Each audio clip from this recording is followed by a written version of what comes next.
Hello. Can you hear me okay? I can hear you perfectly fine. How happened to your voice? A cold. I didn't sleep with a blanket last night. I was taking care of a puppy that would not go to sleep. So I'm tired. So I have You sound like Ving Rhames. yes. This is a completely different voice than what I'm used to. Holy shit. 100% of the time. It's all good And though. then the microphone just makes it like goodness You're not tuning gracious. in to Smooth Seriously, Jams. bro, you might be able to do voiceovers just with that one. Like, holy fuck. Yeah, but the downside is I have to be sick or have some issue nasally in order to be able to get it. So unfortunately, in order for me to be Smooth Jams after midnight, I have to Like, you got to call your see. agent. I'm sick. I'm sick. Book me deep voices now. Get me booked. Get me booked. Yeah, no, that's the Get me on exact. this. That's the exact thing. How can I do this? Oh, You're live oh. on YouTube already. All right, perfect. Let me get my background set up. I just downloaded a new background because I don't like people looking into my space. So we're looking for Pexels. Yes. I can actually look at the chat now and everything with you now, so I'm not going, ooh, what are they saying? What are they saying? What's it? What's going on? What do the people want, Adam? What the people want is what the people need. And what the people need is to come on down. Can you talk about at all what you worked on? What I worked on? Not yet. Unfortunately, I'm not able to speak on what I have worked on, but I will say it is bringing to light uh, what it's bringing to light is 100% going to change the way we view our lives. I was gonna say, like, you're trying to give a little tidbit of what it is without giving what it is. I Yeah, respect it's that. I respect that. yeah. I mean, it's the best I can do. Give me Did you share it? once. I was gonna say, did you share it on your YouTube? I have not.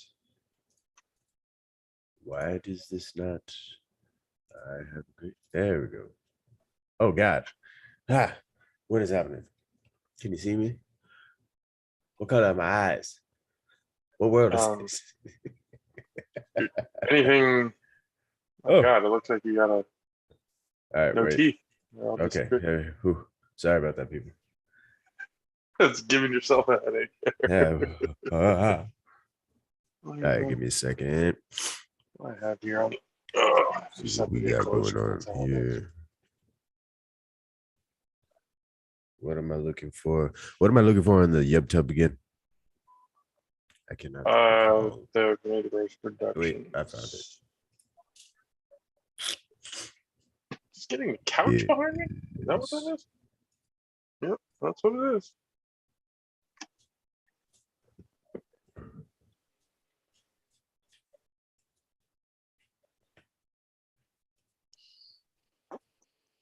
Oh my God, I do sound weird.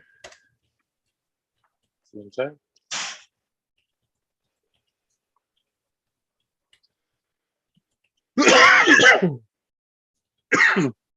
You sound like your voice can be a bass guitar.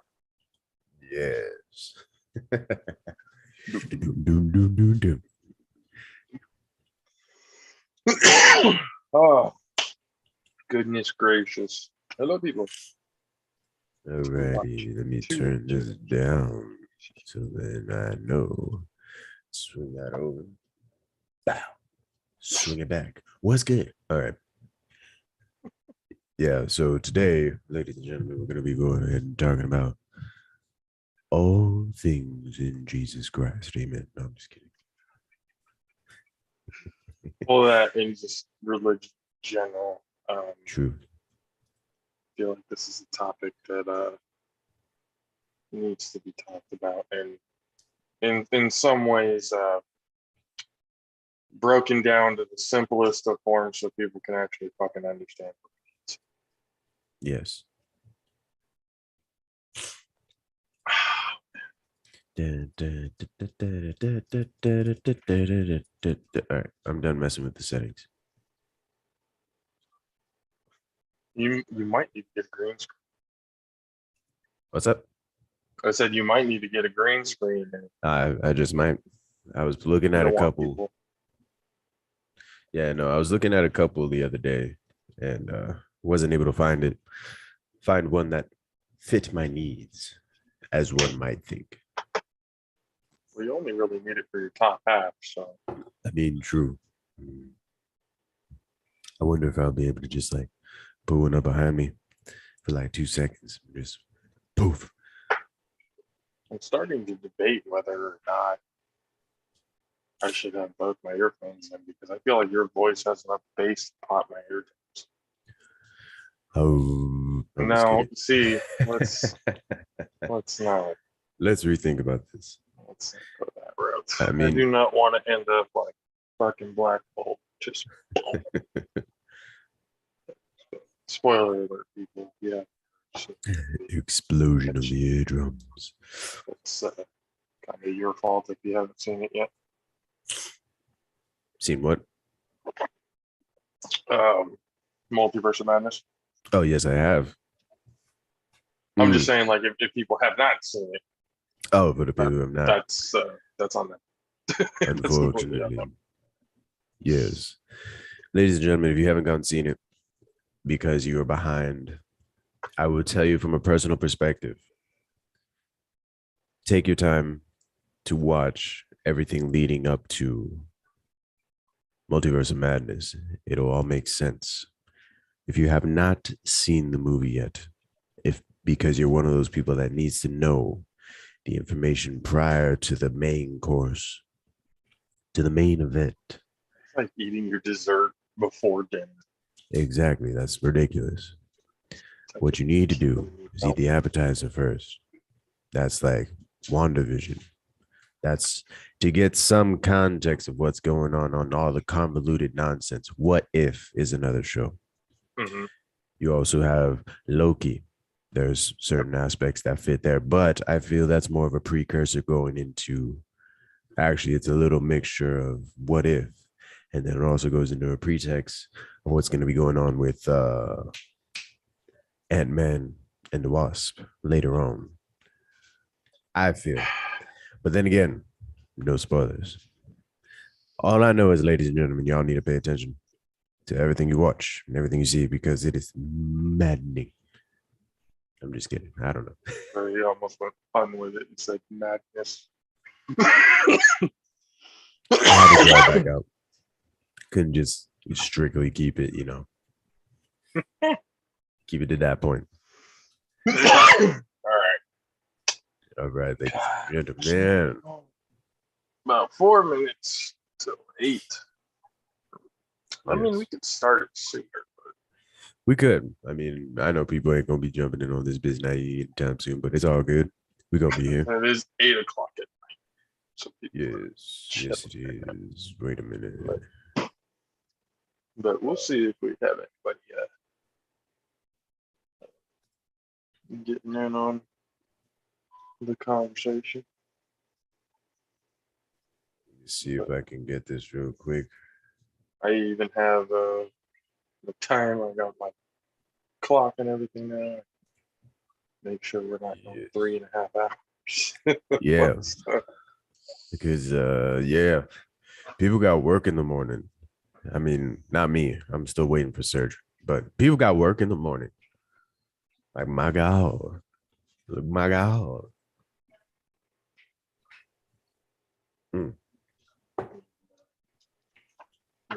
Thank you. All right. Five, four, three, two.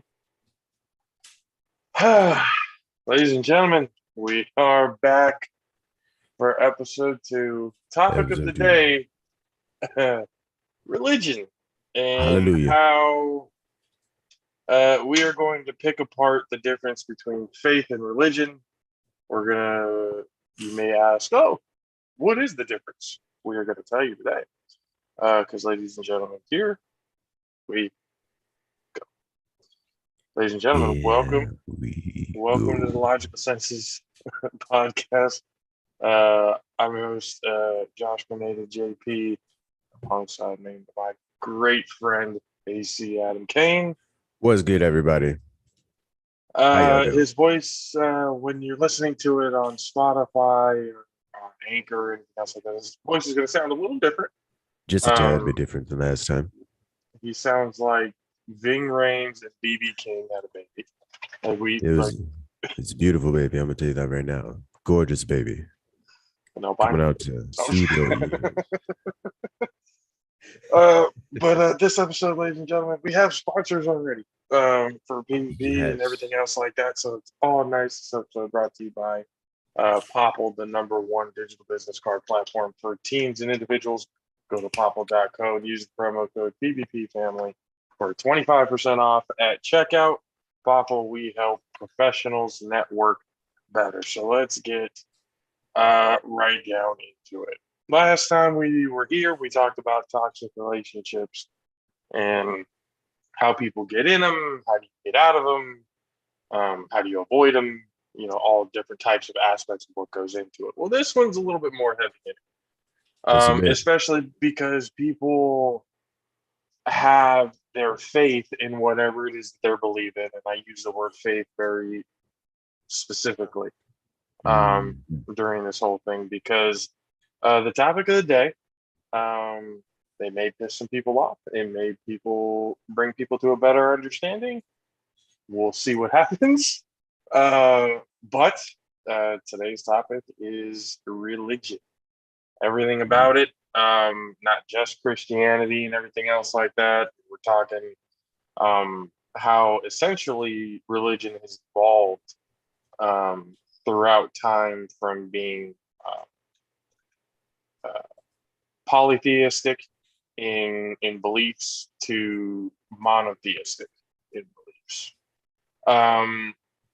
How we got to that point, obviously, you have to go through history in order to understand how us as humans came to the thought process of believing in something greater than ourselves. There had to have been. We had such a hard time trying to figure out how and why the fuck we're here that, what was that? 2? What was that? 2? Oh no, this is my material for today. It's a devotional from my faith and my following for to add into the conversation, because I feel like a lot of people don't understand that there's so much more than just the religion. And I know you mentioned it already, the difference between religion and faith, and trying to understand that difference between the two of them. That's what that is for me.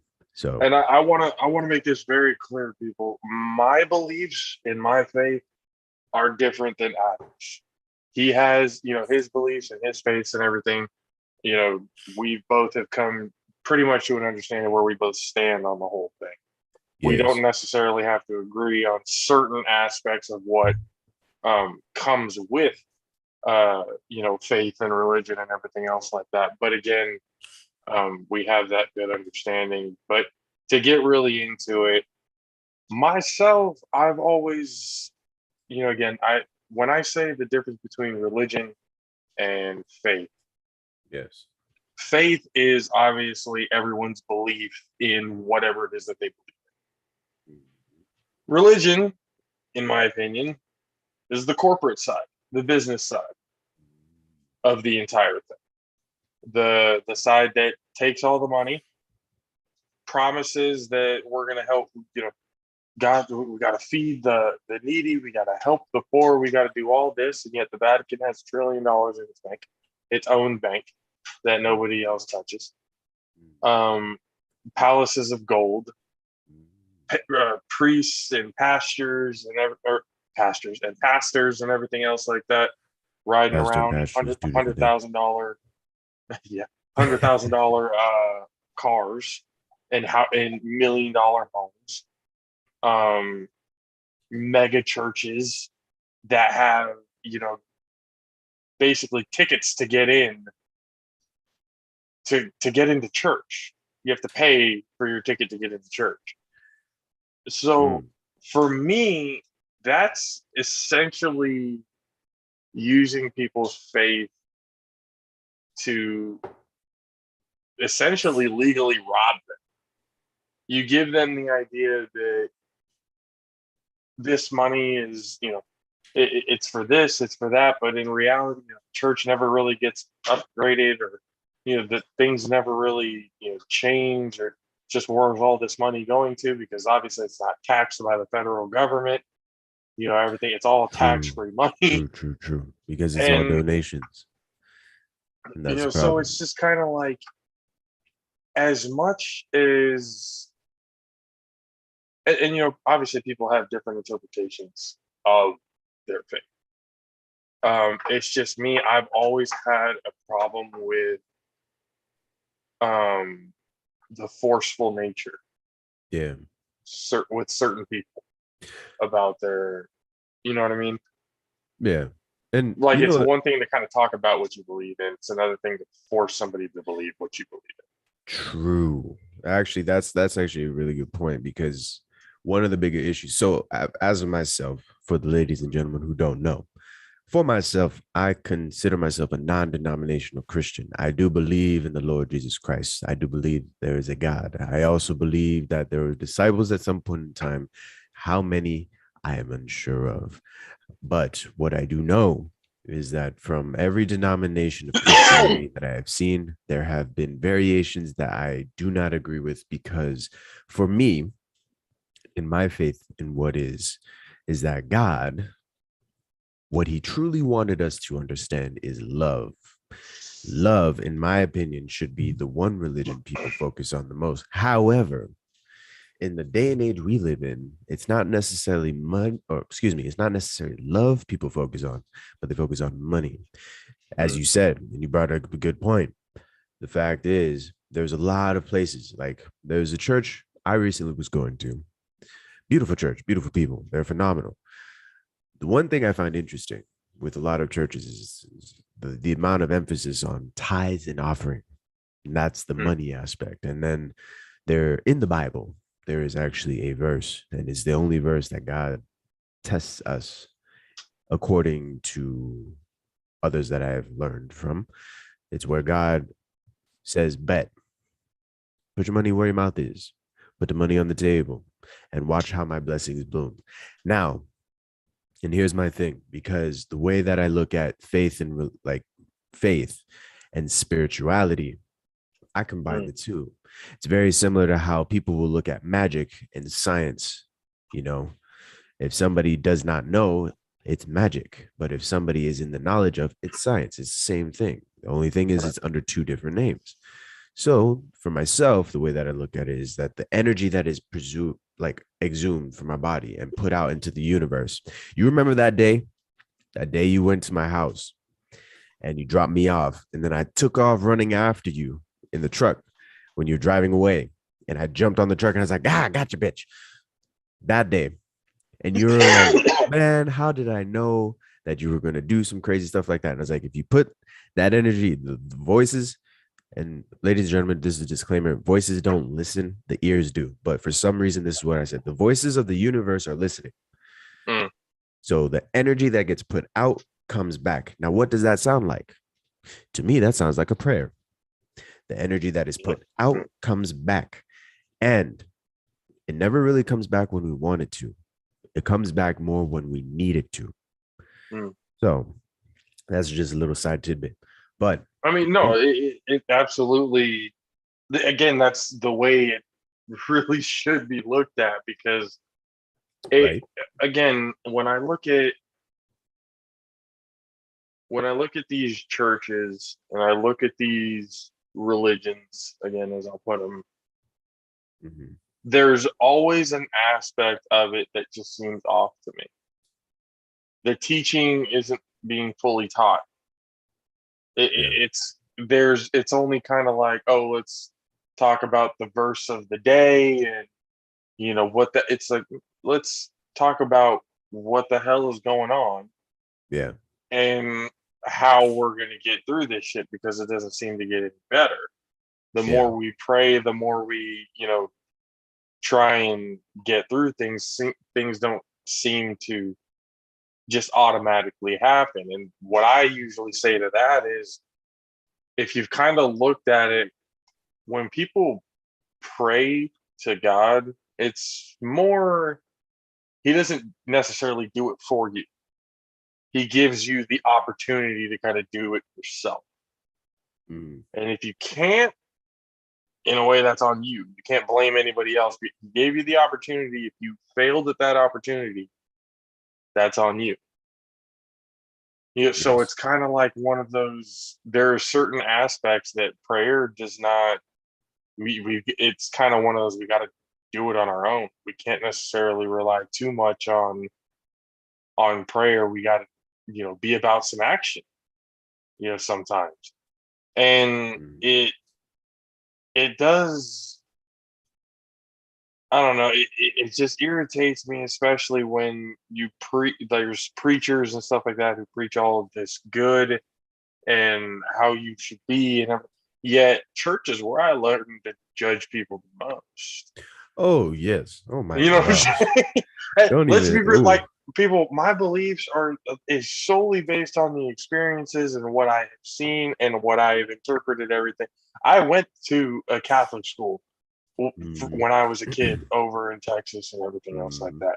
I was raised in a Catholic family, baptized. My dad, uh, my biological dad, God bless him. Uh, he's a Mormon now. L'chaim. I'm a go to hell. I'm sorry. I didn't mean to do that, people. But I'm I kidding, mean, everybody. but it's like, but I've even had this conversation with him because there's a lot of things that don't make sense to me because it really is burned into my head that because the Bible was written by man and his own interpretation of a language he didn't necessarily fully understand, King James Yeah. version, I'm talking about. How those were interpreted and everything really set the course for history. And that's why I didn't understand. And one thing that I kind of, when you talk about Jesus, right? Let's just talk about Yes. Christianity for a quick second, as an example. With Jesus, I felt like there was you know, people always have that question. Oh, what was that time frame that was missing from the time he was, a kid to when he showed up again when he was 32, 33? Oh, let me tell you. So people took, I thought about it like, Ooh. I feel like he went out into the world, explored it on his own and everything else like that, kind of knew where, if he was the son of God, he might have had somewhat of a sense of it. But he traveled the world because if you really look at it, Jesus' teachings were a stark difference from the Old Testament. Old Testament was Stark. very fucking straight. Do the shit or you're going to hell. And Burn then in Jesus hell. came along and said, forgiveness and love is key. I think Yes. Jesus went around and started learning from other religions and how pull it And all that, together and to have the message of it doesn't matter where we come from, who we are. This is the fucking message. This is the word right here. ladies and gentlemen, listen. Like Listen. this is it. Like I've gone here and understand what their message is. I've gone here and understood what their message is. I've gone all these different single places on how they believe and the stark message, the same one in every single fucking one of them. love and forgiveness, be a good person. Yes. Yet we can't forgive a goddamn thing at all. Yeah. So Our forgiveness is cancel culture. That's our forgiveness. Forgive, fuck off. Forgive you. It's like no. And I mean, obviously, it depends on the action that is, Yes. depending on what is unforgivable and forgivable. But it's Yes. like the sole message is completely lost and forgotten. It's all about who's the correct messenger. And we've talked about it for years. Eddie Griffin, his stand-up, who the fuck cares who the messenger is? Did you get the message? Amen. Did you get the message of be a good person, love, and forgive? Like, that's why I'm just kind of like, how is that completely lost? So I'll put it this way, right? And this message goes out to all my lovely Republican people out there, because I know you guys love quoting the Bible. So I got you covered on this one. Much love, much kisses, everything. John 13, 34, verse 34 and 35, right? A new command I give you, love one another as I have loved you. So you must love one another. By this, everyone will know that you are my disciples if you love one another. Now, ladies and gentlemen, let me go ahead and put the Barry White voice on real quick. Jesus said, real quick, you've had it the whole show. Well, I'm trying to make it a little extra deep just so the people in the back can hear me. Love one another. Love, ladies and gentlemen, is the answer. So to bring up a good point that you were talking about is that you believe Jesus traveled, right? Yeah. Now, my question is this. My question is this, because a lot of people, now the thing about the Mormons, they confuse the hell out of me sometimes. I love to learn more. Anybody out there listening who is Mormon, who would like to help us understand, by all means, conversate with us. We want to know, because the only thing we really understand is y'all got a whole lot of wives. And if that is a convoluted viewpoint, then that help us learn. Educate us, please. But I'm just saying, if you're going to come and educate, you better know your own shit before you start educating. Please. That's the last few times I've tried learning anything about Mormonism, they usually try jumping down my throat because I don't understand it and they don't explain shit to me. So that's sorry, bro. I can't take you seriously when you're driving up in a short sleeve dress shirt on a bike with a bell on it, with a helmet on, with a tie. I can't take you seriously. I can't. We heard about our Lord and Savior Jesus Christ. Yeah, I heard that Jehovah's in the Middle East, not here in America. So this is they're the white Jehovah's Witnesses. That's essentially what they are. That is essentially what they are. So I'm looking at, so the funny thing is that, you know how for some reason, like the Quran, right? The Quran, I believe, is Muslim, the Muslim text for religion. The funny thing about it is, here in the States, we love to try to get the message like, oh, if you believe the Quran, you don't believe in Jesus Christ. And I was like, wait, time out. Let me understand something. In the Quran, it mentions Jesus more than it mentions Muhammad as a prophet. Now, a prophet, right? A prophet is somebody who has been able to see and will give you insight on things that shall come to be. Jesus is known as a prophet because he knew so much. And he proved that in the Bible. He proved that time and time again, especially on his final days. He was able to tell Peter, you're going to lie to these people 3 times over and say that you don't even know who I is. So the people come up and say, hey, I heard you know Jesus. Like, so, Peter, I know you ain't. Peter, I know you ain't shit. Shut up. Like, I heard you know Jesus. He's like, no, I won't. But that's the thing. He's like, I heard you know Jesus. I don't know Jesus. No, we know you know Jesus. I don't know no Jesus. Hey, does he do my gardening? I don't know. I don't know Jesus. He's like, no, you do know him. You know Jesus. He's like, I'm telling you, I don't know. I swear to God, I don't know. I'm just kidding. Hence, people, the 3 strikes law. 3 strikes rule. So they're like, all right, you don't know Jesus. As Jesus prophesied, he was going to deny Jesus 3 times, as he did, right? So Jesus is like, all right, it's cool. I knew this. But here's why I look at it real quick, because obviously both of us, we know the essential universal message. Yes. It love. doesn't really matter who it is, what it is. It doesn't matter. It's all irrelevant because one, those people aren't here anymore. Two, we have to carry on and be able to do the right thing.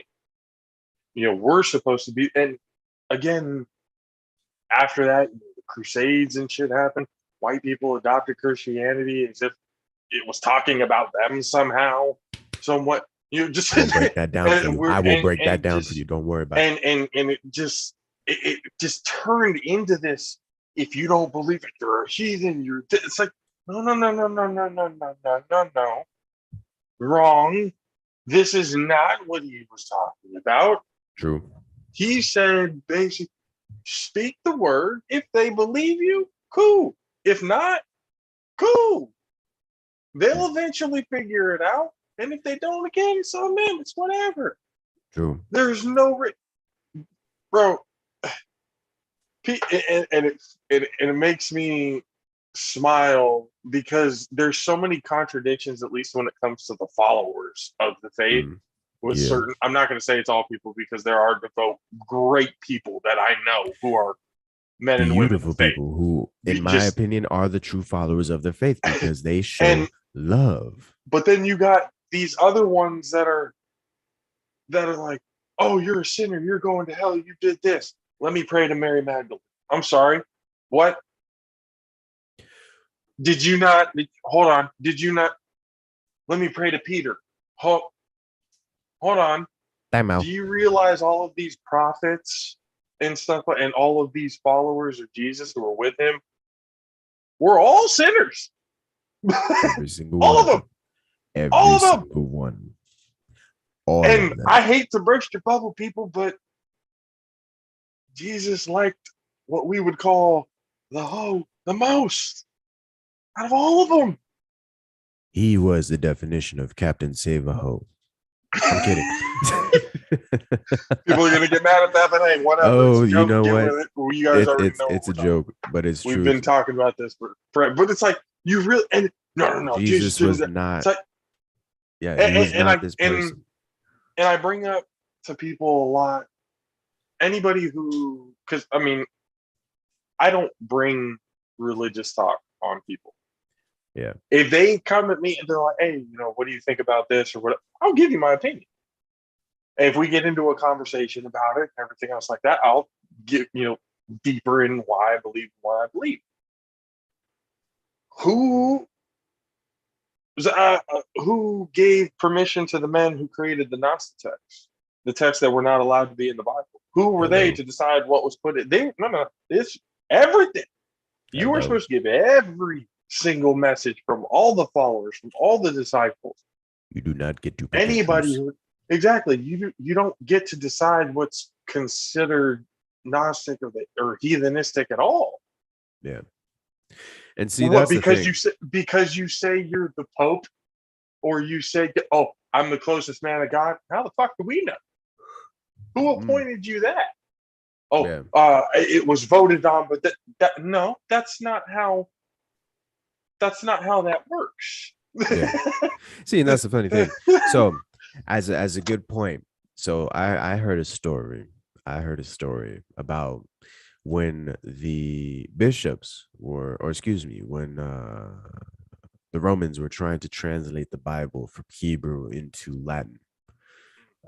There was one of the gentlemen, I cannot remember his name, but he was in the running to become a bishop. He was he was one of the priests, and he was in line to become a cardinal, and he was going up against another person.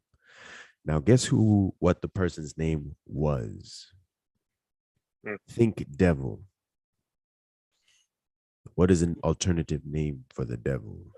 He's known by many names, but the one that I see in the Bible is Lucifer.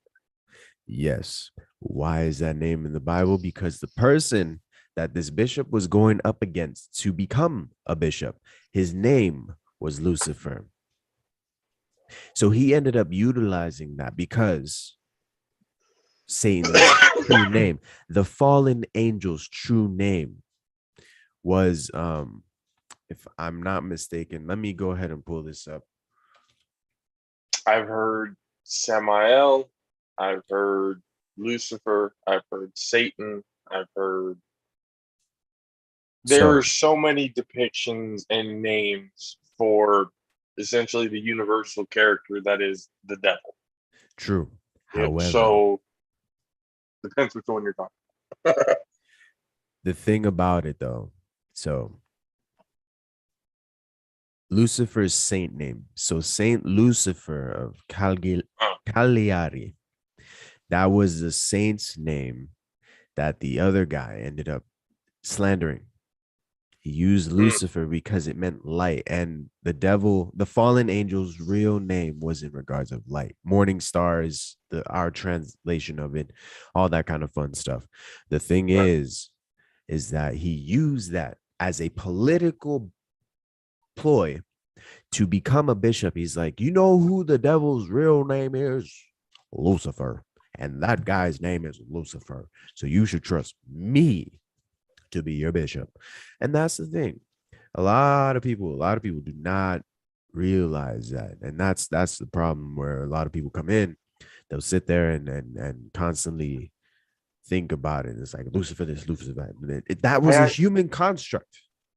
Exactly. I have never had a problem with people having faith. I've had a very big problem with people taking advantage Yes. of that faith Yes. for power or whatever it is to get that they want. And you look at it throughout history, the church has been corrupt forever. Yep. Forever. I will say 100%. I would say that church's corruption come within the people. So with my roommate, I usually have this conversation. We have this conversation a lot because one of the things is that, you know, she's a devout Catholic. I'm a non-denominational Christian. So we have these conversations a lot. And one of the conversations that came up is like, I don't know. This doesn't make sense to me. Like what they're telling me is what God said, but this doesn't make sense. And I was like, I don't think, because she started questioning faith, right? And I was like, I don't think you have a problem with faith. I think you have a problem with the people talking of the faith. And that's the thing that a lot of people don't understand is you can't trust people. Yes, because the people, you know what is a good example of all this? The Book of Eli with Denzel Washington. That movie puts into full perspective of what this is. It's like you have those who are devout and follow in the word of Christ through and through, or in the word of Christ through and through, where they try to spread love, they try to keep the word, they try to do that kind of stuff, right? And then you have those who understand that, though there's a lot of people who are out there searching for this hope. There's a lot of people who are yearning for that. And this is going to be a little weird. This is going to show how much a weeb I am, but I've watched Boruto, right? Naruto's little bastard son. He's not a bastard, but you know what I'm saying. This little shit, don't even get me started. That's another episode. Anyways, there is an episode in there. For those who haven't seen it, this is a spoiler. There's an episode in there about somebody who has the ability to spread sickness in smaller villages. All these people are getting sick. They don't know why they can't get better. And then this man comes walking through and he waves his hand and they're healed. But that's because he constructed it himself. So they believe he's some kind of savior. In the end of the day, he's actually trying to kill them all for the sake of destroying the world, blah, blah, blah. Now, the thing is that a lot of people will listen to the people and not the message. And that goes back to like what Eddie Murphy said. It's like, did you hear the message? What is the message? Spread love. So it talks about. But that's the thing. Here's how I see that. It's not so much as it's the people who are trying to interpret it for the followers who are doing the manipulating. Exactly. They are very good with words. You act like it. People, these people have the gift of gab. That's why they can sit up there and just talk your ears off for hours and hours and hours and hours. You know, and just spew and spew and spew. Well, I memorized the whole thing, yeah, because you're reading it every day and you're talking about it every day, over and over. Eventually, you're going to memorize, the book. So, but what I'm trying to point out is like, and then you have Catholic priests, or actually, they're just priests in general, Yeah. who are extramarital affairs, pedophilia.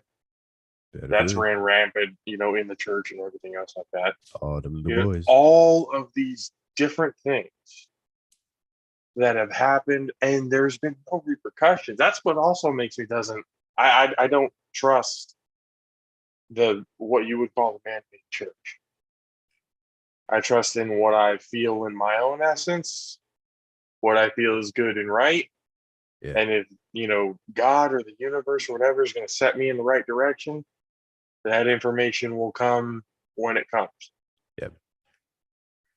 But I can't, because I have an understanding that, and we've talked about it before.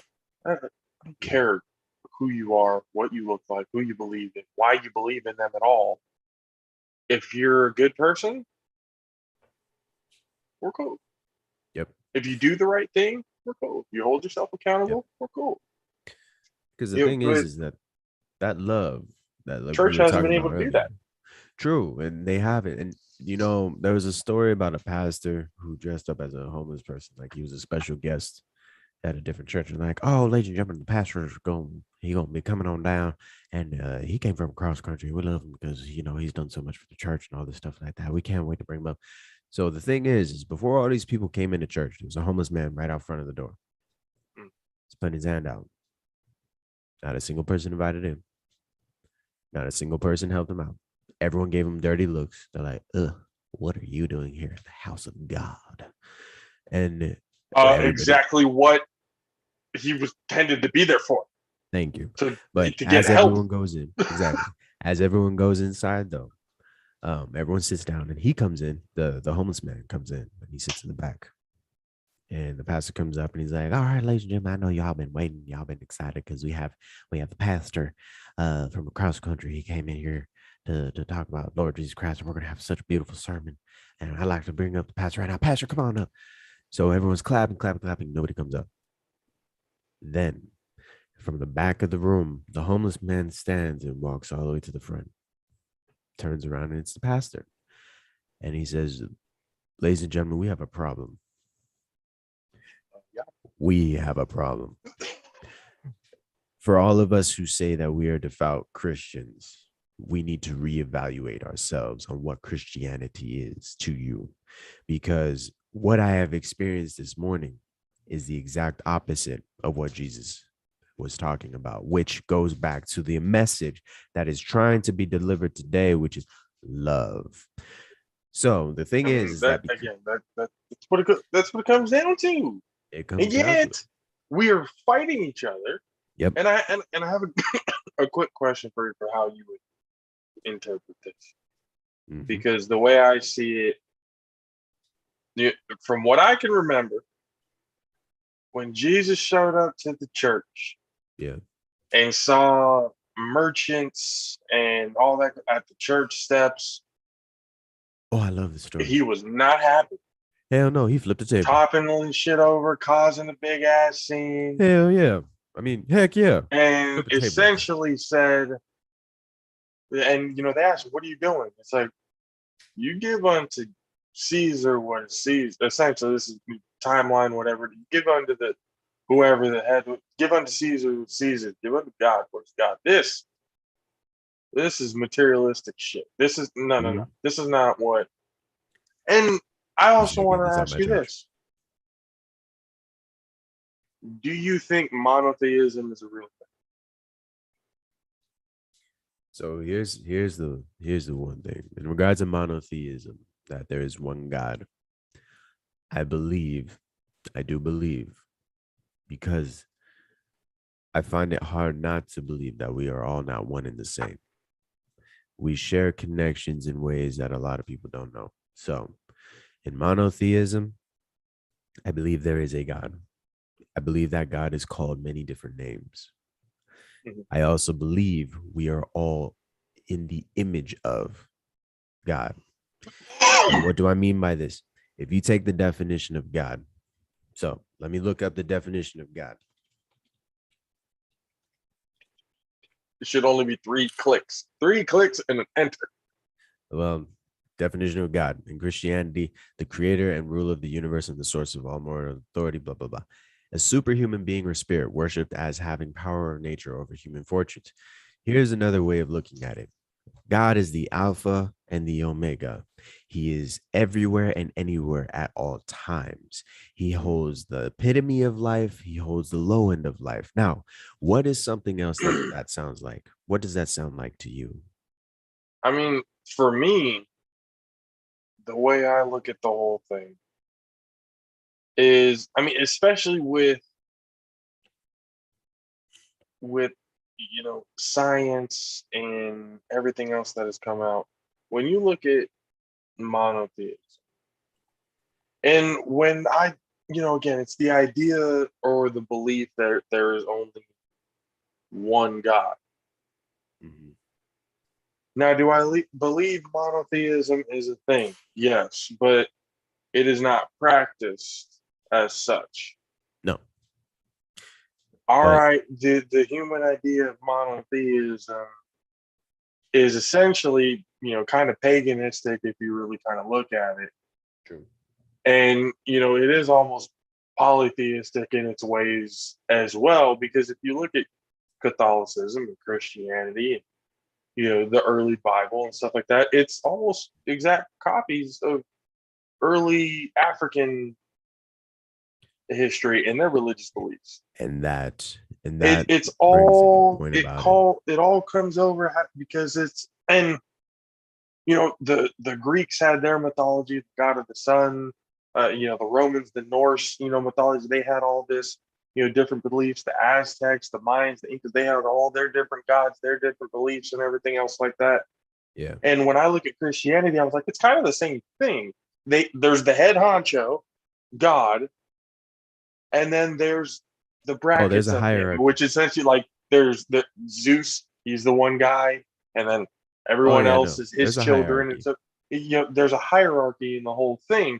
So when you got God, then you got his right hand man, which is Jesus, and then you got Mary, then you got it's just all even goes so- all the way down the branches and everything else. So, and then and it's not only that, and Jesus said it himself, you leave me, my name, the fuck out of it.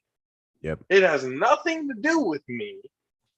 Do not praise me, praise thee who sent me. But here's the beautiful thing. And We this is his can message. praise. And that message, and I think this is why kind of the Jews were so upset at this time, because they were so set in their ways with the Old Testament. And let people, the Old Testament, that's the Jewish Bible. Yeah, pretty Sorry. much. It's Sorry the to Torah. boost your bubble again, but L'chaim. it's the Jewish Bible. The Old Testament is the Jewish Bible. So Yes. when you go to the New Testament, when Jesus comes in, it's a completely different message, and it Well, yeah. contradicted in a lot of ways.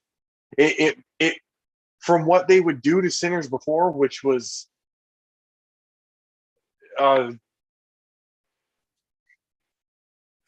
let's just say it's a little bit hellish what they would do to people who they would deem sinners. 100%. So the idea that it's okay to forgive these, it's a complete 180 from their original belief. Yeah. And for someone from, and they're from Nazareth, from Bethlehem, to come in and just, yep, the prophecy is fulfilled. I'm him. I'm the one sent. I'm the son. Yeah. Yep, that's it. And they couldn't believe it. They couldn't believe it. They couldn't. And it wasn't until he started his miracles where people started being like, oh, wait a minute. Is this the Jesus that they were talking about? Hold on. And even I actually want to bring this to the attention of the viewers, because not very many people know this. And I didn't even know this. I barely learned this about a couple weeks ago. I saw that from Windsor too. Yeah. Be home at 15, hop in. We'll be here, bro. We'll be here. We got you. We got you. But yeah, so it's like the thing is that like I learned that there was a moment prior to what happened to Jesus where he had to carry his cross to his own funeral, being betrayed by one of the people he trusted most. and having people deny him left and right because they wanted to live, right? He prayed to God, saying, God, I got the verse right here. Hold on, time out. I'm gonna pull it up right now. I do know there is a why hast thou forsaken me, Well, which in a way was Jesus going like, I didn't know this was part of the plan. What the here fuck? it is. Yeah, no, but here it is. So, as the story went, from my understanding, Jesus asked three of his disciples. I don't remember who exactly they are off the top of my dome, but in Luke 22:42 through 43, he says, Father, if you are willing, please take this cup of suffering away from me. Yet I want your will to be done, not mine. And an angel of heaven appeared and strengthened him, meaning he said, no, this is God's will, man. I'm sorry, but it has to be you. So he's like, all right, if it's me, so be it. The thing is that Jesus had a moment of weakness, and it's a moment of weakness that not a lot of people. And actually, truthfully, let me backtrack it. People don't want to acknowledge that Jesus had a weakness. Well, no, and that was the thing. People don't want to acknowledge that he was fucking one of us. He was human, just like us. Well, that's the thing. He was one of us from God's image, right? And now it goes back to the point I was trying to make earlier, but I'll get to that in a second.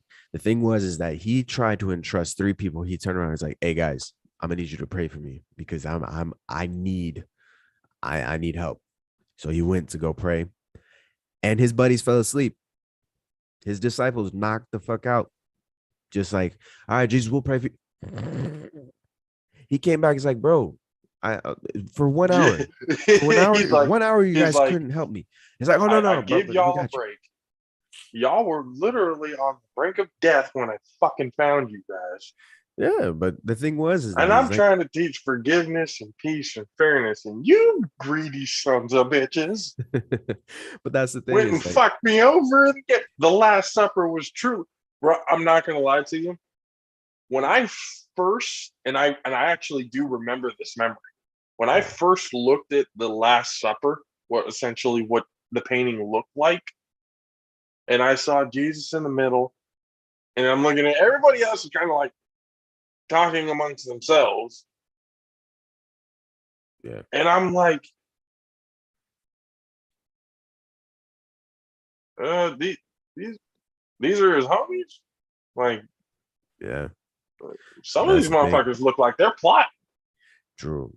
And like, I'm just there's a truth in the message of those people. Yes. No, there's a truth in that message though, because it's like if you look at it in our own lives, right? And this, I'm gonna tie this message back to what I was originally trying to bring in about what is the definition. I don't mean to cut you off real quick while it's in my mind. It kind of gives the point of even no matter how much good you do for yourself and everyone around you, even the closest people to you will still stab you in the back when they get the chance. Yes. But here's the thing. Keep your friends close. Keep your enemies closer. The reason closer. being is because your enemies will always show the true colors. The friends will not. Judas showed his true colors at the end. And he was deemed. And the beauty of it, if you look back, he had the nerve to give him a kiss on the cheek. Yeah, he had the nerve. He's like, he told the people, the man that I kiss is the one you will capture. And Jesus knew that was going to happen. He turned around and still called him friend at the end of the day. That is the beauty of Jesus. We gotta be let's be real, people. Jesus was probably pissed the fuck off. Oh, he was hurt. He probably saw it coming, but I mean, the Bible would never really depict it. They're going to depict him as peaceful. But I'll tell you right now, actual human nature, for a quick second, I bet you Jesus was about to slap taste out of Jesus' mouth real quick.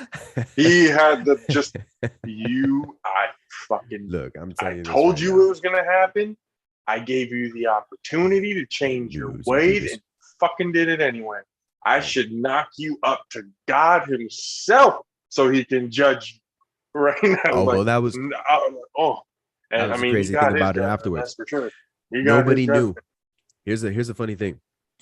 After Judas did what he did, Jesus called him friend. He's like, do what you must, friend. still showing love, knowing that Judas just betrayed him. The men went to go capture Jesus. You want to know who pulled who in modern day time? You want to know who pulled a piece? Fucking Peter. Out of all the disciples, nobody knew this motherfucker was packing the entire time. He pulls out his sword and Get you a friend like Peter. he slit. You want to know Essentially, the you least need a gangster homeboy thing? who's gonna have your back. He may, when he's getting ganged on, he may back off into the, tail between his legs. But in this moment, when it really, he's gonna have your back. But check this out. He's gonna have the one. This is the funny thing about it, though. Peter comes out and he cuts the ear off of not one of the priests who's trying to capture Jesus, the priest's servant. So not only does he look at the priest in the eye, it's like, you son of a, he goes and cuts the boy following him, cuts his ear off, meaning he missed. So the least gangster thing in the history of time is like, don't touch Jesus, cuts the ear off of a little boy. Yeah, take that. Jesus turns around and is like, Peter, put it down. Peter, I'm gonna need you to put it down. God, jeez. Peter, I'm gonna before you fuck around and cut my ear off, sit your ass down to the goddamn corner. Give me the knife. Well, no. Give me the knife. Give me the knife. It's like, you know how Jesus was known to do all these miracles. It's like, great, the last miracle I'm gonna have to do is slap this ear back on this boy before I go on to my grave. And man, Jesus Christ, he's saying his own name in vain. No, but the thing is that Jesus H Christ. What is H? What is your middle name? Hova. But the thing is that Jesus said, do you not think I can call upon my Father and have these people wiped out in an instant? Yet he didn't. So put the blade down. You look like a child. Get out of here. But here's the thing. This goes back to what is God, right? Because everyone is like, if you are the Lord of Lords, the King of Kings, show us by performing a miracle. And the thing is as they mocked him, he performed the biggest miracle of all, according to the Bible, right? He died for our sins, knowing that we were all sinners. Why? Love. That goes back to love. But for a lot of people who don't understand, it's like, well, to go back to you, do you believe in monotheism? Yes. Why? Because I believe we were all created from a singular source. Reason being is what that source is. We don't know. But how is it that people, let me give you a little secret. It's okay. Yes, it's okay. And this we goes have to those. Physical proof that this is a big fucking universe. And it might not be the only one. What are the odds? What are the odds? We're not the only ones here. Yeah. Just saying, we're not that special. We're made from this planet, but that was created by something. Yeah. Or just a series of events that just took place. I do have a problem with the Big Bang Theory. The only reason I have a problem with it, because it's literally like, oh yeah, there was nothing, and then there was just a huge explosion. It's like, how is there actually literally, in the strictest definition of the word, nothing fucking there, and just something? I'll put it to out. Put some type of understanding to that. You got to understand, our brain created a lot of names for the things around us, whether the names were told to us by some psychokinetic connection, whatever. Our brain named itself. And you got to think about that. But here's a little here's a theory conspiracy for you. Here's a little conspiracy thing. You think aliens actually came down, and that was the only way that we can describe what we were singing? Gods. And then as time went on, they stopped visiting us because we were getting too technologically advanced too quickly for our own good, and we were becoming very dangerous and unpredictable. Yep. That's why they've never been back. That's why our ancient ancestors have the most technologically advanced to date, people. We're not even talking about from then. Shit now can't touch that. Nope. And they were supposed to. The specific precision for certain things and the no sense. way things were made across the world. And a lot of these, you see the hieroglyphics and everything like that of the ancient people. A lot of the Yeah. figures and stuff that they were supposedly praying to kind of look the same. Well, here's the funny thing about it, though, because when you look at the true definition of what an angel was, and it goes back to the hierarchy, the little baby with wings, like the full human with wings, that was technically the lowest of the God low. is They the were the mothership. grunts. God is the mothership. We're all gonna go home, ladies and gentlemen. I No, love but- the joke with Eddie Griffin. It's like, in the beginning it was Adam and Eve, and then they had Cain and Eve, and then Cain and Abel got married. So who? Where did these mystery bitches come from? Hello. He's like, where the hell did they come from? Like, wait a minute, it was just Eve for a second. What just happened? It's like there are certain stories. Yeah. And here's another one. Why was it so bad that Eve bit from the tree of knowledge? Why was it such a sin for us to know what was going on? Why was it so Knowledge. frowned upon by the one and only himself for us to? We were literally slaves of the mind, tending this motherfucker's garden. Don't eat from that tree. Well, why not? Don't worry about It's gonna make your mind expand, and you're gonna actually start thinking for yourself. Simple minded. So that's. I mean, Adam went. No, I mean, not me, ladies Adam and went. gentlemen, but me. Okay, I The other don't touch tree. I keep hoeing the ground. Keep taking the hoe With this to the stick ground. that you gave me. I will keep no tools, no nothing. I will just keep it. And Eve, because women are smarter than us, went. So you're telling me you don't want me to eat from that tree? How about Correct. that one? Yes. That specific one right there? Yeah. Yes. Don't eat from that tree. Because it'll give me knowledge and the ability to think for myself. Correct. Suddenly want to eat from that tree. Goes a little bit too close to it sometime, close enough for the serpent to come. Lucifer coming down. And, oh, he sent you guys. Yeah, who are you? I was the one before you. I'm Before a me. snake. Yep. The slippery But, snake. But I'm here to let you know. This is God's dirty little secret. Look, you know who the snake reminds me of? Beetlejuice. That's who the snake reminds me of. Beetlejuice, Beetlejuice, Beetlejuice. Motherfucker coming out here. Just say my name 3 times. Don't even worry about it. He just took the apple or fruit, whatever it was, took a bite, got a little LSD moment, Mhm. looked around and went, You know what? I'm fucking naked. I don't think it was an apple. Now that you mentioned mean, LSD, whatever- I feel it was again- peyote. Because you gotta think about it. Ah. Peyote comes from the cactus. On the cactus, Uh-huh. it has a giant red fruit that you're technically not supposed to eat because it is poisonous unless you cook it. But that poison is what causes the hallucinations, which opens the mind. Hence the peyote.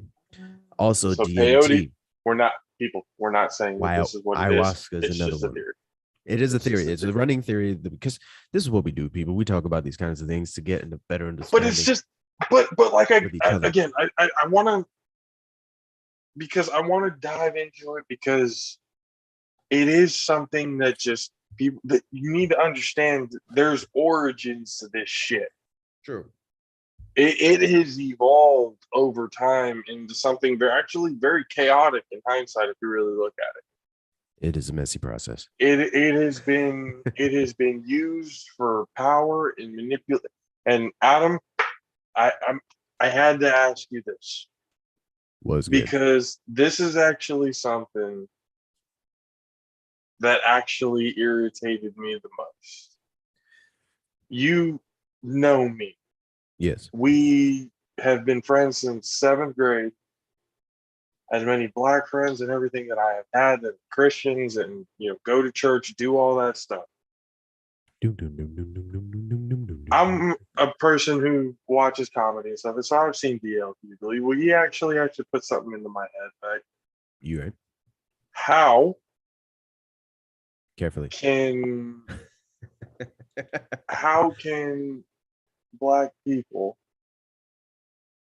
follow a religion? And I say religion, not a faith, or the religion. Of their oppressors. How do you follow something that they stripped you of everything that you knew? So here's And yet you follow, even to this day, with all the information that we know now, yeah. there's still a reluctancy to go back to What it was. the original, beliefs or the original ways.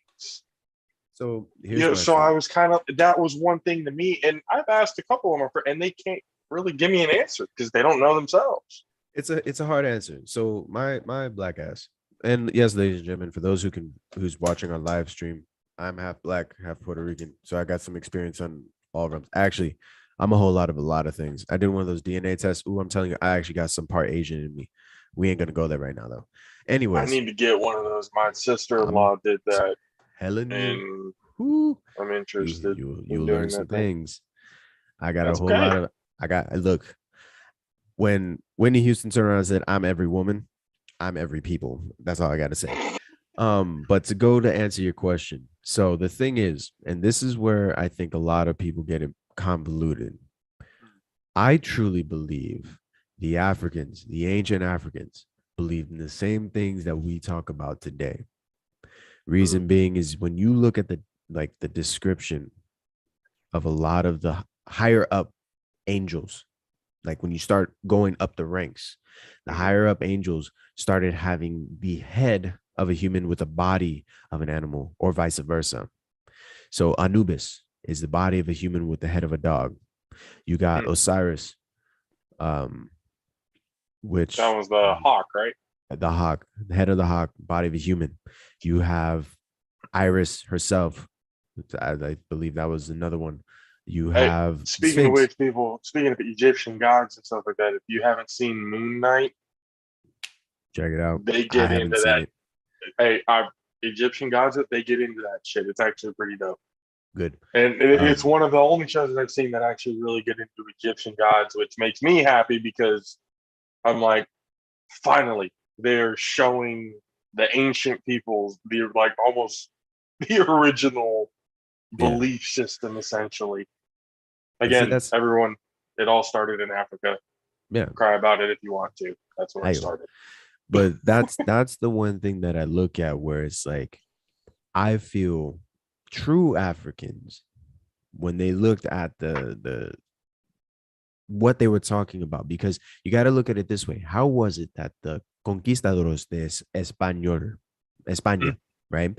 The conquerors of Spain, how was it that they were able to convert the natives into Christianity or Catholicism? Through fear. Not only fear, because you can attract more bees with honey. Well, right? and also, I mean, because you got to look at it kind of this way. There's always, I guess you could say, a rich and a poor, right? For every type of it's always going to affect somebody in a negative way. And those people are very easy to turn. And I'm sure there were more than just, a couple of them that had different belief styles and everything, had a different, and were, either killed or whatever for those, odd beliefs. But so is that it's the same way that they were able to get people to believe that Christmas is Jesus's birthday. It's not Jesus's birthday. The thing is that they took something that they were already celebrating. So A in the pagan Mayan, holiday. yeah, they took a pagan Christians, holiday, it's a pagan which holiday, people. it is. The thing is that they took a holiday that was dedicated, and these people in Yule, because that's the true holiday during Christmas time is Yule. You had Christians coming around and saying is like, oh no, what you're celebrating is pagan. However, what it really is Jesus's birthday. What it really is you're celebrating the birth of Christ. Now that's how they're able to turn that around. This is almost like millennial or not millennials, like the younger generation Yeah. using millennial music and everything else like that and Well, yeah, using it's it for they're their own. taking the That's exactly what essence, it's made. Oh, right, copyrighted. We can take it. but No that's the such thing as thing. copyright. That's But the funny thing that stuff about it. did happen, but it was this guy. And that's the thing is that like with the Spaniards, when they Originality. started trying to get people to really buy into Christianity because we need to save you, they're like, oh no, you're not praying to this God. You know who that is? Saint Peter. Oh no, you're not praying to her. That's Saint Mary. Why do you think every single Mexican person that's out here be out here praying to every single saint except Jesus?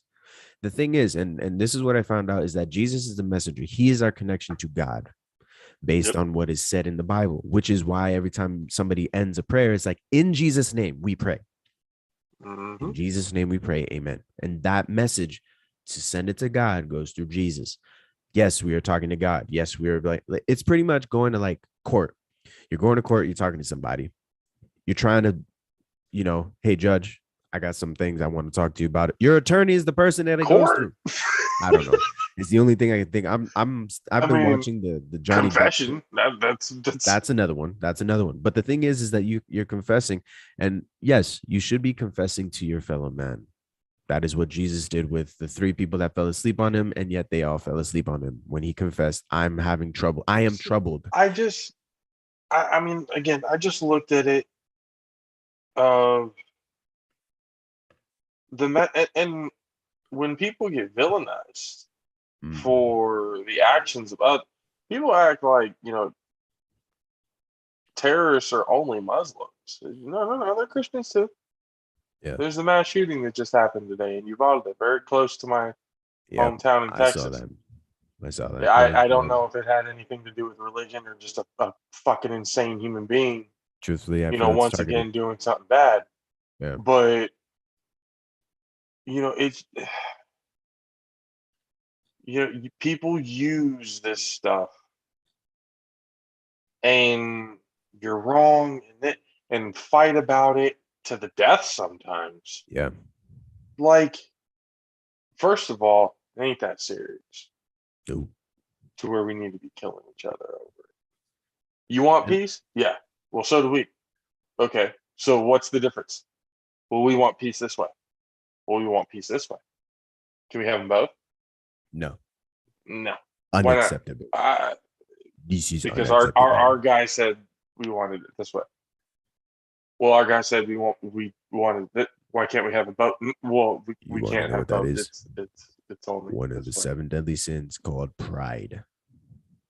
It's it just and it frustrates me when people, especially we said earlier, churches where you learn to judge is like because a lot of these people, as many demons and skeletons as they have in their own closet, are so quick to judge other people Yeah, on their flaws and their ideas and everything else like that. Oh, if it's not God's way, it's this. And then outside of church, you're a piece of shit to your fellow man.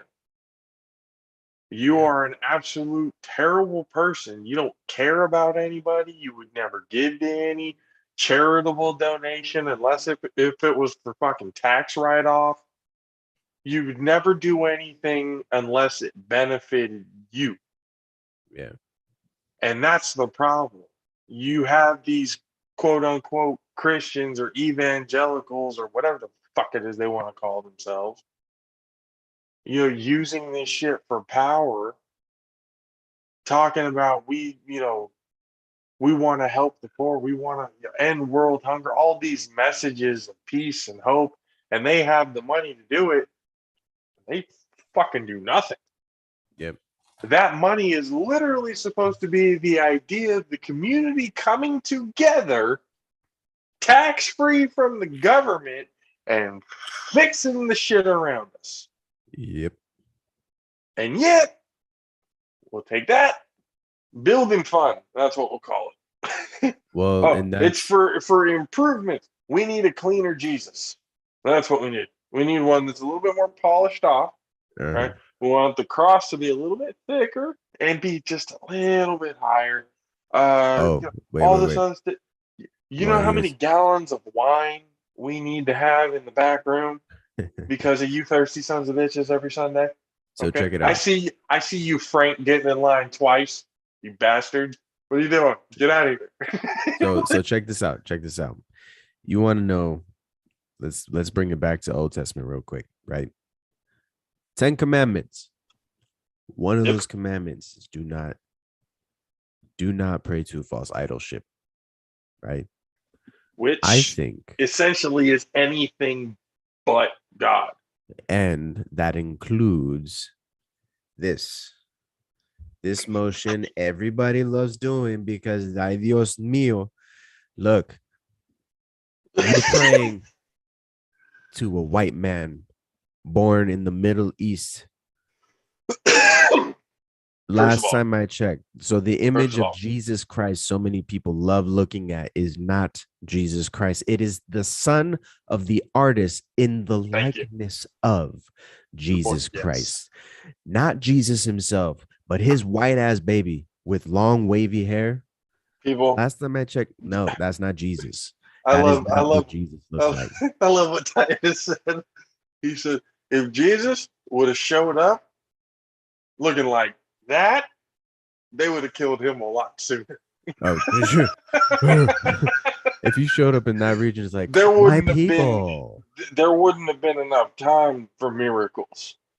Yep. Your miracle was going to need to escape death because on sight people would have looked at you like, "Yep, who the fuck is this blonde-haired, blue-eyed, yep, fair skin who's looking like a lobster right now? He is struggling out here in the goddamn desert."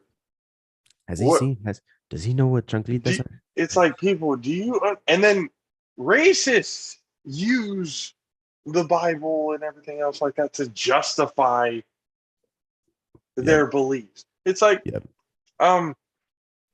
read the text. What did it say? Skin of bronze. Okay. His skin was dark as coal, hair as rough as sheep's wool. Motherfucker had dreads. I'm like, sorry, not motherfucker. Like, that sounds like Morgan Freeman. I'm Morgan Freeman. That's the voice of God. That's the fucking voice Morgan of God. Freeman. Morgan Freeman was put on this planet to be like, this is what God actually sounds like, people. Let's talk about it. Because it's just like, when people, that's the thing that frustrates me the most. And then when people come in, they want to like, oh, if you believe in this, then it's like, first of all, this country was based off the idea of freedom of religion. Meaning you can believe in whatever the fuck it is that you want to believe. There is no, but obviously that didn't work out. I say that, the separation between church and state, that's the biggest crock of shit I've ever seen in my entire life.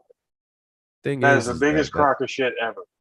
That separation is what has caused a lot of issues, because the thing is that when you involve, and this is not to force my view on anybody, but from my understanding, when you involve God in your life, things should happen the way they should happen, as they were meant to happen, to be harmonious in the wake of life. And the thing is, so then it's in the wake of life, and that just triggers up, because I was looking into it, because I didn't want to just talk about Christianity, Catholicism, how that, we all know how that's affected the world in that time. But like when I talked about how Jesus went around and, probably took ideas from different, religion and came up with the final solution of this is really fucking easy to understand. Yep. There's one thing in Hinduism that really actually kind of makes sense to me, that sense of reincarnation and Yep. a mixture of, I don't necessarily believe there's a hell. Yeah. I think we're in it.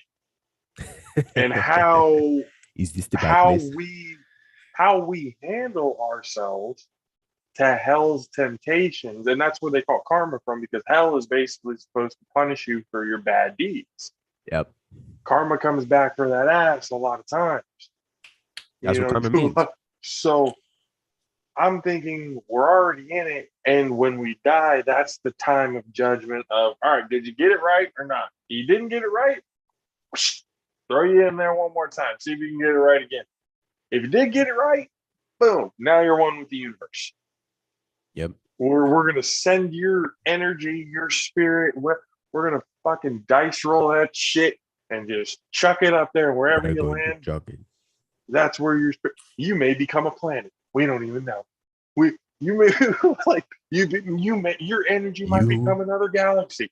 You may spend your life wondering if a vegetarian is gonna tear that ass up as a plant. That's exactly how, and that makes sense to me, honestly. Like that, like part of Hinduism, the reincarnation. Like if you didn't get it right, well, and let's here's roll the dice and the do it funny thing again. about it, because to bring it back into science, because I know some of our viewers aren't going to be, they're going to, if they're agnostic, atheist, whatever, they're going to look at it as like, well, this is a whole lot of hippy dippy spiritual stuff. All right, let's bring it back to science. Energy, right? And this goes back to the point I was making earlier. The definition of God, or is the epitome of the low point. He's everywhere and anywhere at all times. What is energy? Energy is everywhere, right? Yes. Energy is everywhere. We are energy. We are balls of energy formed around a singular space in time. So if you look at it, and this is where that whole thing. What's his name now? That one scientist. What's fucking Neil something? Neil deGrasse Tyson. Yeah. Space and time. But no, like we are balls of energy surrounding a singular point in space and time. Now, when you look at when they say you are created in God's image, and then you got that one jackass in the back of the room is like, why are there ugly people? Now he can go to hell. But the thing is that when you look at the definition of what God is, I might want to be friends with that guy. I'm sorry, that's pretty fucking funny. Yeah, no, it's hilarious. But the thing is like you got God, who is technically the epitome of what energy is. Then you have us, who are literally balls of energy formed around a singular space of time. We are created in God's image, right? So we are, this goes back to like how I was saying, the reason why I believe in monotheism is we are all connected, all of us. Some way, shape, or form to everything that's around. To everything. Like they try to break it down. It's like down to the last fucking molecule. Yeah. And the thing is that like that we're energy. We literally are energy. Everything around us is energy. And the thing is that because of that, we have a connection to each other. We have a connection to a lot of things. And people don't understand that. Now, this dives further into the spirituality aspect. And to go into what you were saying about reincarnation, the way that I look at it on a scientific standpoint is energy is not destroyed. It is only transferred. That sounds like reincarnation to me. Yeah. It's just a different interpretation of it. Exactly. Ladies and gentlemen. Different wording. Different wording and everything else will make you believe certain ways, but essentially it's the same fucking point. For all of my Hindu brothers and sisters watching this podcast, if they decide to watch, I don't know. Look at the camera. This is a raspberry. This technically could be somebody whose karma put him into the place that he is the raspberry that is in my hand and I'm hungry. His energy is not destroyed. It has been transferred into my body. Now his life can continue on somewhere else. That is, I know that's convoluted. I know it's fucked up, and I'm sorry. We love to have fun here every once in a while. Fucking hilarious. But I was just like, if I closed my eyes, I would think about it and go, he's right. He's like, this is the karma of somebody who fucked up. Now he's about to get eaten and shit out by me. But that's the thing. The energy is not destroyed. It is transferred into my body. That energy gets transferred outwards, whether it be my sweat, whether it be my shit, whether it be some excrement of my body, or When I die, my body's energy is utilized into something else. It is transferred. Now, to talk about the soul, because the soul is what a lot of these damn Jehovah Witnesses keep talking about. I'm trying to save you. No, no, no, no, no. The soul aspect, and they're trying to actually bring science into that people have a soul. They'll weigh a body right before death. And what they've noticed on several cadavers is that they are 2 pounds lighter from the moment before they die to the moment after they die. They are 2 pounds Soul lighter. weighs 2 pounds. The soul weighs 2 pounds, ladies and gentlemen. Some But people they're have trying. no soul. Yeah, some people have no soul, so they lose no weight, or they just get thrown in the fire. I don't know, but they've been finding this out in some cases. It is not a widespread case or study, so they can't necessarily prove it. But it does sound to me that a soul is moved from one vessel and goes on to find the next. And unfortunately, somebody's vessel is this raspberry, and I'm hungry. So thank you for the life you chose to live. I'm kidding. I swear, But I'm gonna it- piss so many people. I'm off. just no. I mean, hey, I'm enjoying it. And I'm laughing my ass off, and I know some people because again, it's just trying to have a good time. Can't be serious all the time, Yeah, and especially when it comes to again, we talk about the point all the time. The same mess, and it's universal. Buddhism, Hinduism, Christianity, um, um, Islam, everything. It's all the same message. Yep. Peace, love, happiness. Be good to each other. That's it. Yep. That's it. That's all it is. That's the key to life. And yet and people want to like, well, why does God allow war? It's like, well, God at a allows free certain will. point, exactly the point. He gives you the opportunity to stop it. Or do you? Our leaders and higher ups have all the opportunity. All of the soldiers, every single person has the choice to literally look at these bonehead dipshit leaders and just say, you know what, fuck you. No, we're not doing it. We're not doing it. I'm sorry. We're gonna Did put you- all this you shit want me down. to run into those bombs flying over there? It's like, no, I'm not gonna kill somebody else for your ideas that some of them I don't even really agree with. I'm just throwing myself in front of bullets because you guys can't agree on something. Go fuck yourself. Go put your own kids in the goddamn Now, fire one-on-one against each other. here's Appreciate you, Windsor. Welcome back. yeah, no, and this is the thing is that God has given us that aspect of free will. Now there are a lot of people who follow, and they follow to a T. There are those who lead, and they lead to a T. But there are also those who lead who should not be leading. Trump. Anyways, Just but anybody who is over 70, just yeah, yes, Go away. stop, go to sleep. You should have go died into at your 35. go into your rocking chair, look out the window, chill, go back and forth, play yourself some old country music, whatever the fuck it is that brings you back to that old place. Just close your eyes, go to sleep, and just enjoy your life outside of work. Yep. We don't need your ideas Hey. anymore. You're too old for this shit. I'm gonna put it in Get real away. perspective. We got 5 more years before we can actually put our bid in to become president. I'm just saying I might go for a running. I don't know yet. You All know, I know. it's all based on finances. Finances. Oh, it's 100% based on finances. However, Instagram changed that game. You becoming president is based on how many people you can bribe at the right time. Well, no, because I feel if you have a huge following on Instagram, because it's the same popularity, like as an actor, ladies and gentlemen, for those who don't know, I am an actor and a model, and I'm tired as fuck. But as an actor, there are job positions that open up strictly based on how many followers you have. You can be shaking your ass.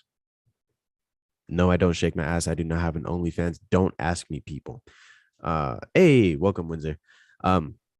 So you can be shaking your ass on Instagram, have 100,000 to 250,000 horny men follow you because it's like, look at that booty, look at that booty, look at that booty, look at that booty. Like they can just be doing that. You are one of them. That's what it sounds like. I don't know what you're talking about.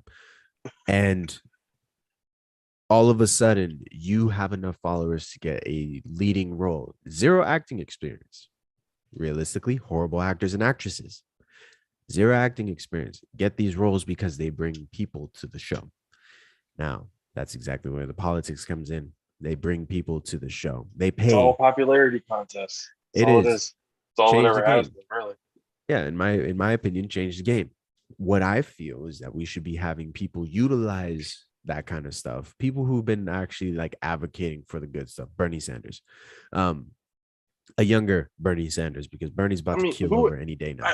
again? It's kind of one of those. I kind of want to go for a candidate or something who actually won't have any like people are like, oh, you want to get rid of religion, you want to get rid of people's belief system. Like, no, I do not want to get rid of people's belief system. Yo, I do not want religion.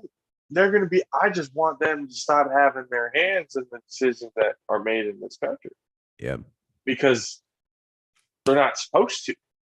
And if Hmm. they are, that law needs to be amended, yep, saying if you do happen to get into politics or have your hand into politics, donations to a fucking yep. congressman or whatever, you will be taxed. You will then be looked at as a business, and you You will are be a taxed. servant of the people. Exactly. But That money to, is to not supposed to go to. That money is supposed to fix everything that's going on here. And dude, you really think we would actually have a homeless problem if the church actually did what they were supposed to do? oh no, no, not at all. But here's a funny thing to talk on what the church is doing and stuff. Abortions. Now, Yeah, see, this is a that's all very religion to me. That's all religion in oh, my opinion. but no, I feel it's still political. It's also People, political. people love to throw it around as if it's in the name of religion, like you are killing somebody. Now, here's the exception that I will say, like, no. You cannot have a post-born abortion, meaning the That's baby's called already been adoption. born. That's called no, give it up for adoption. It should be adoption. It needs to be adoption, people. No, but people will turn around and actually kill. They can kill the child up to, and I believe I may have this wrong, but it's I think up to 6 weeks after the child is born. Yeah, It is no, I'm considered not. a No. post, like That post actually happened. Hold on. That postpartum actually abortion happens.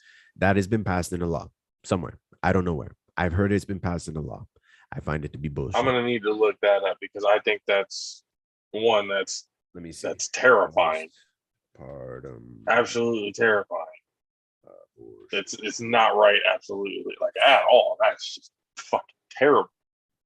Um, but So in after birth abortions, that's just, a biomedical and conceptual nonsense. It's saying it's convoluted, but recently two authors suggest that who's killing a healthy the newborn source baby here? might Who's the source? I don't know. There's a lot of stuff on this though, like a lot.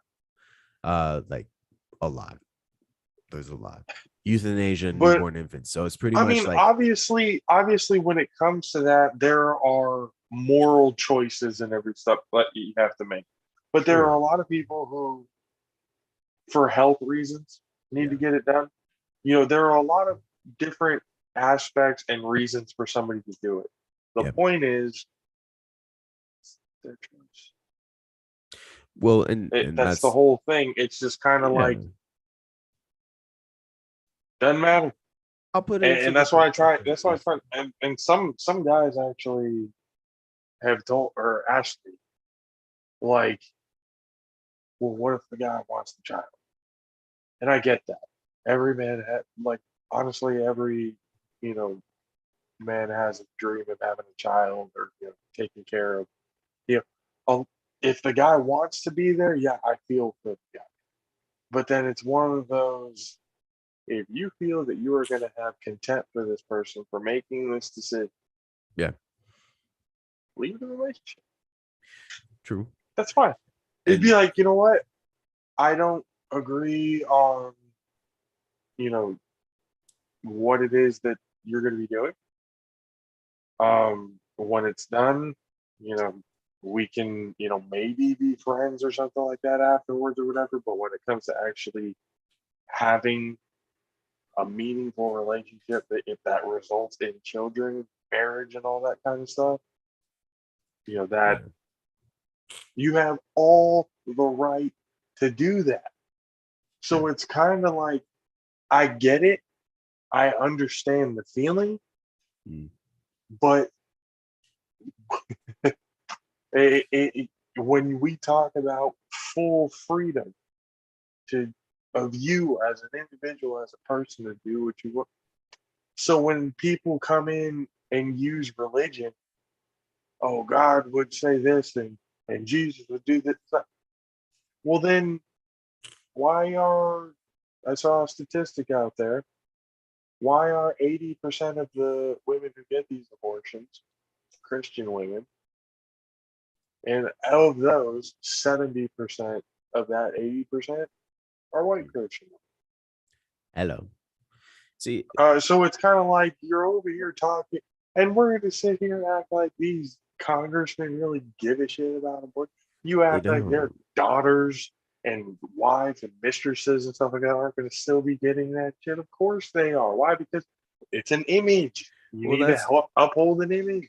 and that's the thing that I find ridiculous about it is the aspect of how all of these people are using the guise of religion to push their agendas. So the whole abortion thing, in my opinion, I feel is actually breaking down to the amount of control. You have more people who have less resources. They are more simple-minded. They're easier to control. So Mm. the thing is that all these people claiming I'm pro-life, bullshit. You're pro-birth. You're not And then pro-life after that, you don't give a because fuck. this goes back to all this money that is going to. So, as an example, and I'll use the war in Ukraine, right? I hope a resolution can come to where it is not our own annihilation from this. However, we just Shit. approved $40 billion, $40 billion to be sent over in aid, right? Yet there are a lot of things. So, housing for the homeless, medical attention for this country.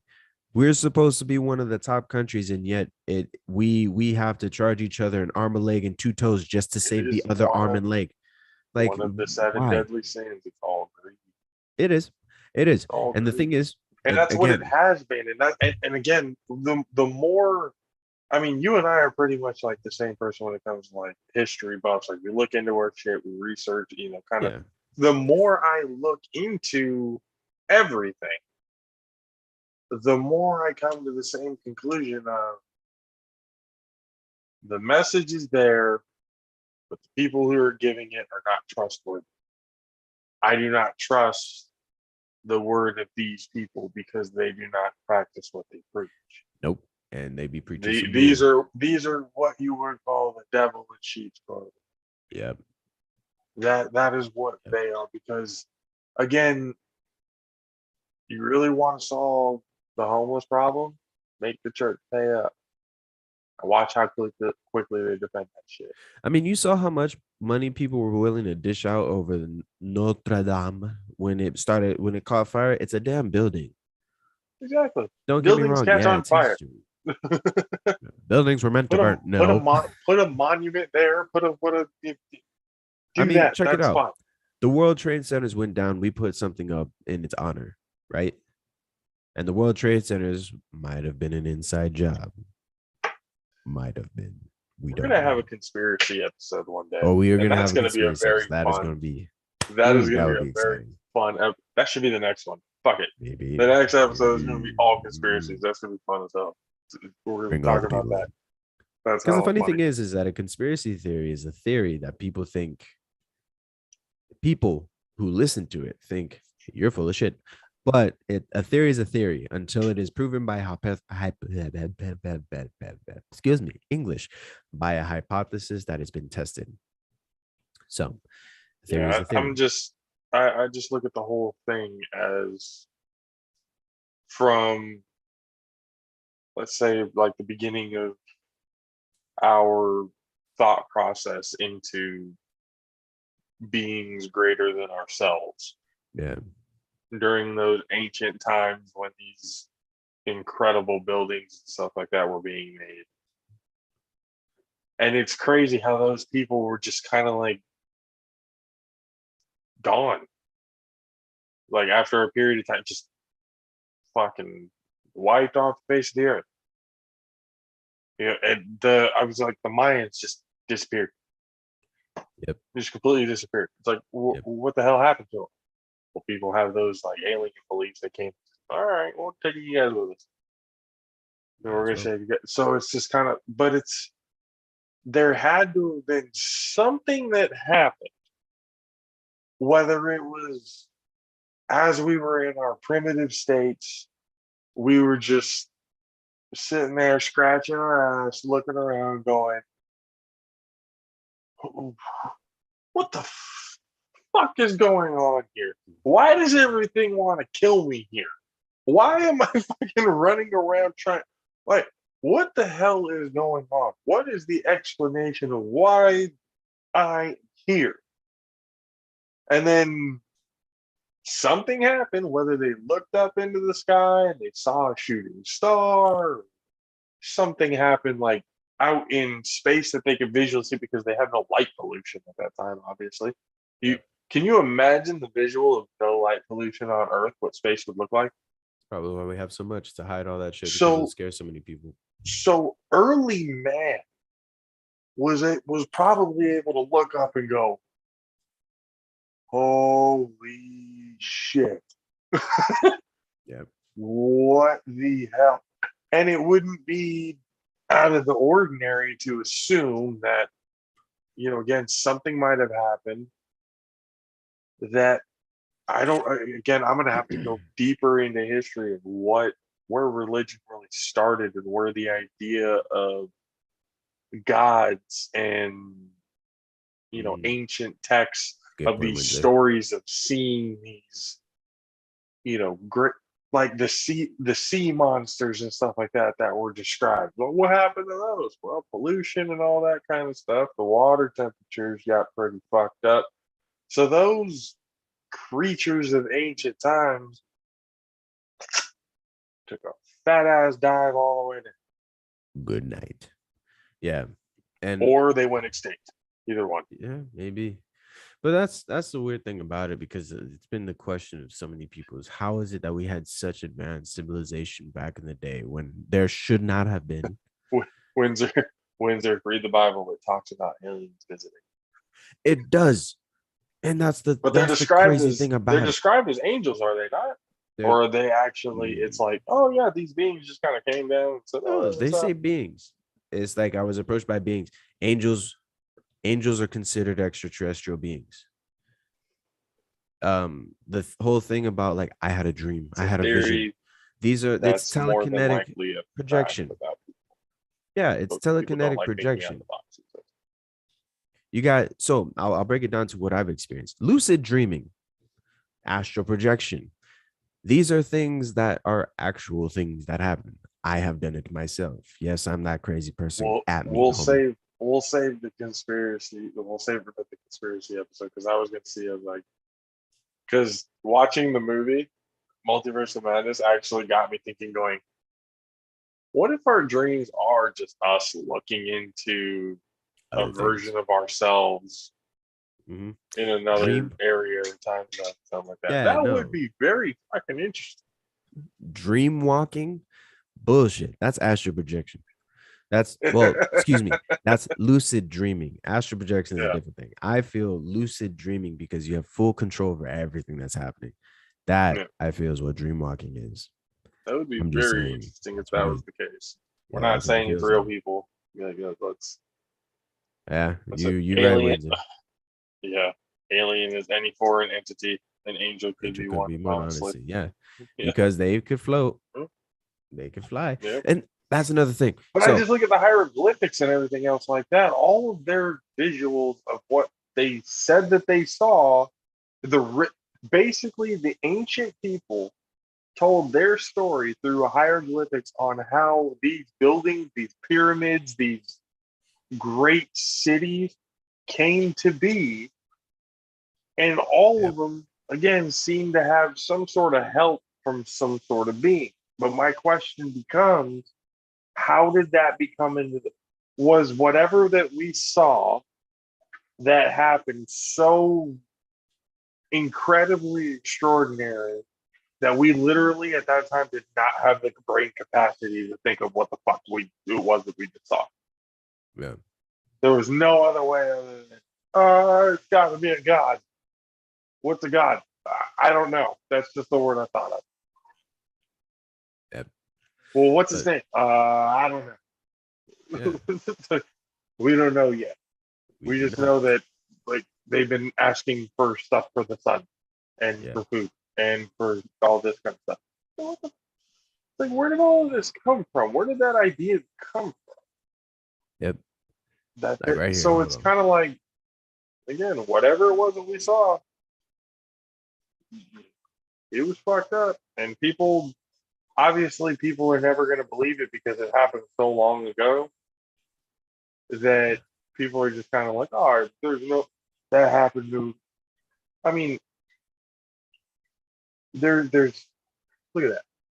So right here, this goes into this lovely being here with the head of a hawk. Osiris. That is Osiris. This is an angel based off technicality of a description of one of the levels of angel. You want to know what else is an angel? Let me pull it up for y'all real quick. Hold on. Let me stop sharing real quick. I don't know if the I people was can see gonna it say, though. you should probably take out the quarantine screen. This thing? Yeah, just take that one out real quick. I don't know how to do that, man. I'm doing my best with what I know to do right now. But let me go ahead and Windsor says, I think that we were more spiritually connected. It wasn't until the Europeans came and started dismissing them and saying other races Yep. are crazy. I'm like, I mean, Yep. yeah, that's what we were saying. Like, it was used, religion and all, and people's beliefs were used to gain power, used to tell other people what, oh, I'm better than you because God told me. Well, This. who told you that? No. Well, God. Well, who's God? Oh, you don't know God? Oh, you must be a heathen. What the hell's a heathen? Well, it's like you're going in and telling all of these ancient people like something that they don't understand. It's like, hold on, have seen our gods. Where's yours? Kill them. Wait a minute. Hold on. So back it up a second. When they're and an angel looks terrifying. This. Yeah. Right here. I don't know if this image is popping up. This is one type of angel, and this is more on the higher end Of what was described. of what was described in the Bible. This is one type of angel. It was pretty much a bunch of eyes with wings. That's it. This is an angel. That is pretty fucking terrifying. But the thing is it is terrifying to our standards today based on what we see in our horror movies, based on what's told about all of these crazy creatures that we find out and all the things that bump in the night. This was meant to put fear in us. So the second we see something like this, we're freaking out. We're having such this whole convoluted aspect. It's like, oh my I'm God, just that saying, thing's like, trying to kill me. where did the idea of us turning that into something more, you know, where does something like that, a visual like that, turn into an angel that looks like us? That didn't look like us at all. It did not. And that was the thing about the cherubs. So that's kind of like, The cherubs were well, what we view as angels. It's the humanoid with wings is a cherub. It's the lowest of the low in regards to the hierarchy of angels. But the thing is that these are what the angels actually look like. Actually, right here, I found an image with several different depictions of several different levels. So a therapist, Bible accurate, angels aren't real. They can't hurt you. Bible accurate angels, right? So let me pull it up for y'all. This is a meme, by the way. and So also, people could do what the they do. ancient people had been hallucinating on peyote and all these hallucinogenic fruits and stuff like that, and just had a bad trip. And that's what Yeah. they saw. I mean, it's a possibility. It's a very strong possibility. But the thing is, so based on how the hierarchy goes, right? This one right here, this thing that looks like a bunch of rings wrapped around itself, around a singular fire with eyes all over, that is supposed to be the highest of the high in regards of the description. That is like God's right hand type of angel. Like they So controlled. hold on. God's right hand. Like based on looks- the hierarchy of how these angels rolled, on how they came out. Like this is the general, he's the lieutenant general, whatever. This is the top of the top. Like I tell you other angels what to do, y'all do it. This guy, this lovely being right here, that it was supposed to be the highest form of angel. Then came these other ones that had 6 wings. They generally would have 6 wings wrapped around themselves with either eyes in the middle, or like this one here, or there's eyes just within itself. But those were supposed to be the next down.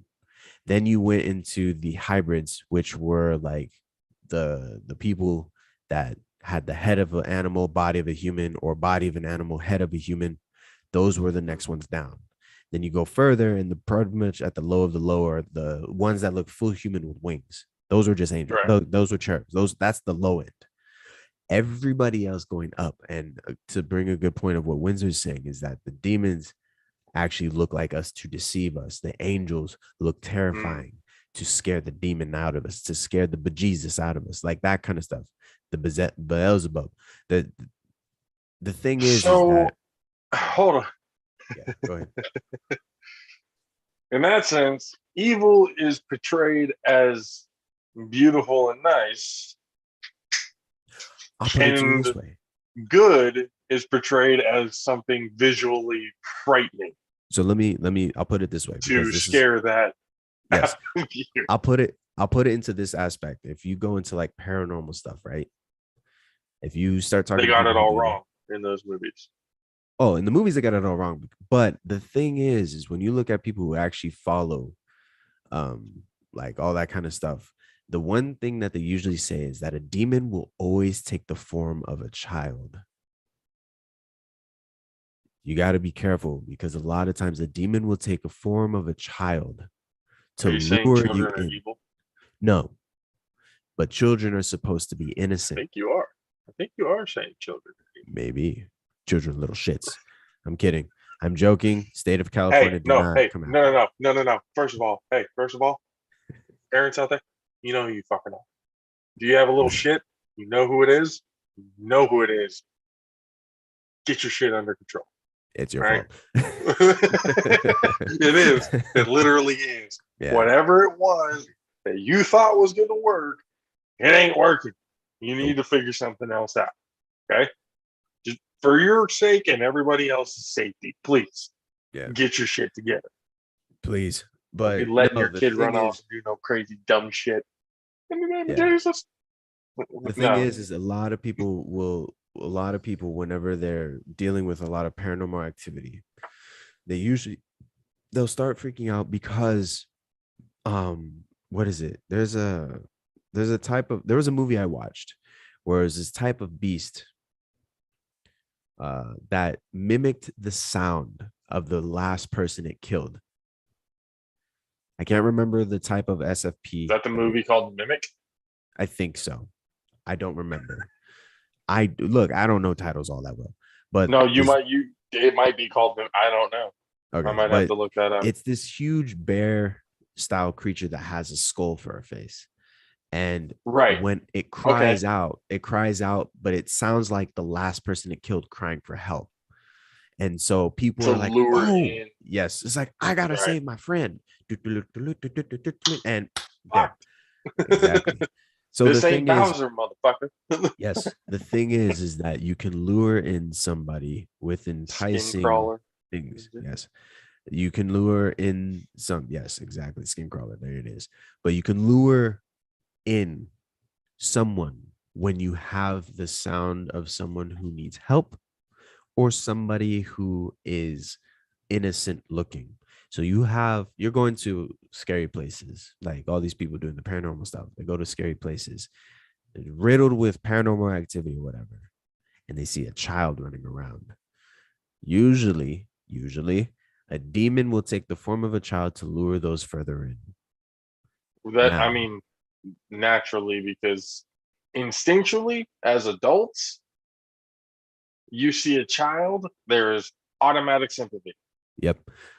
There's And even automatic sympathy for that child. yeah.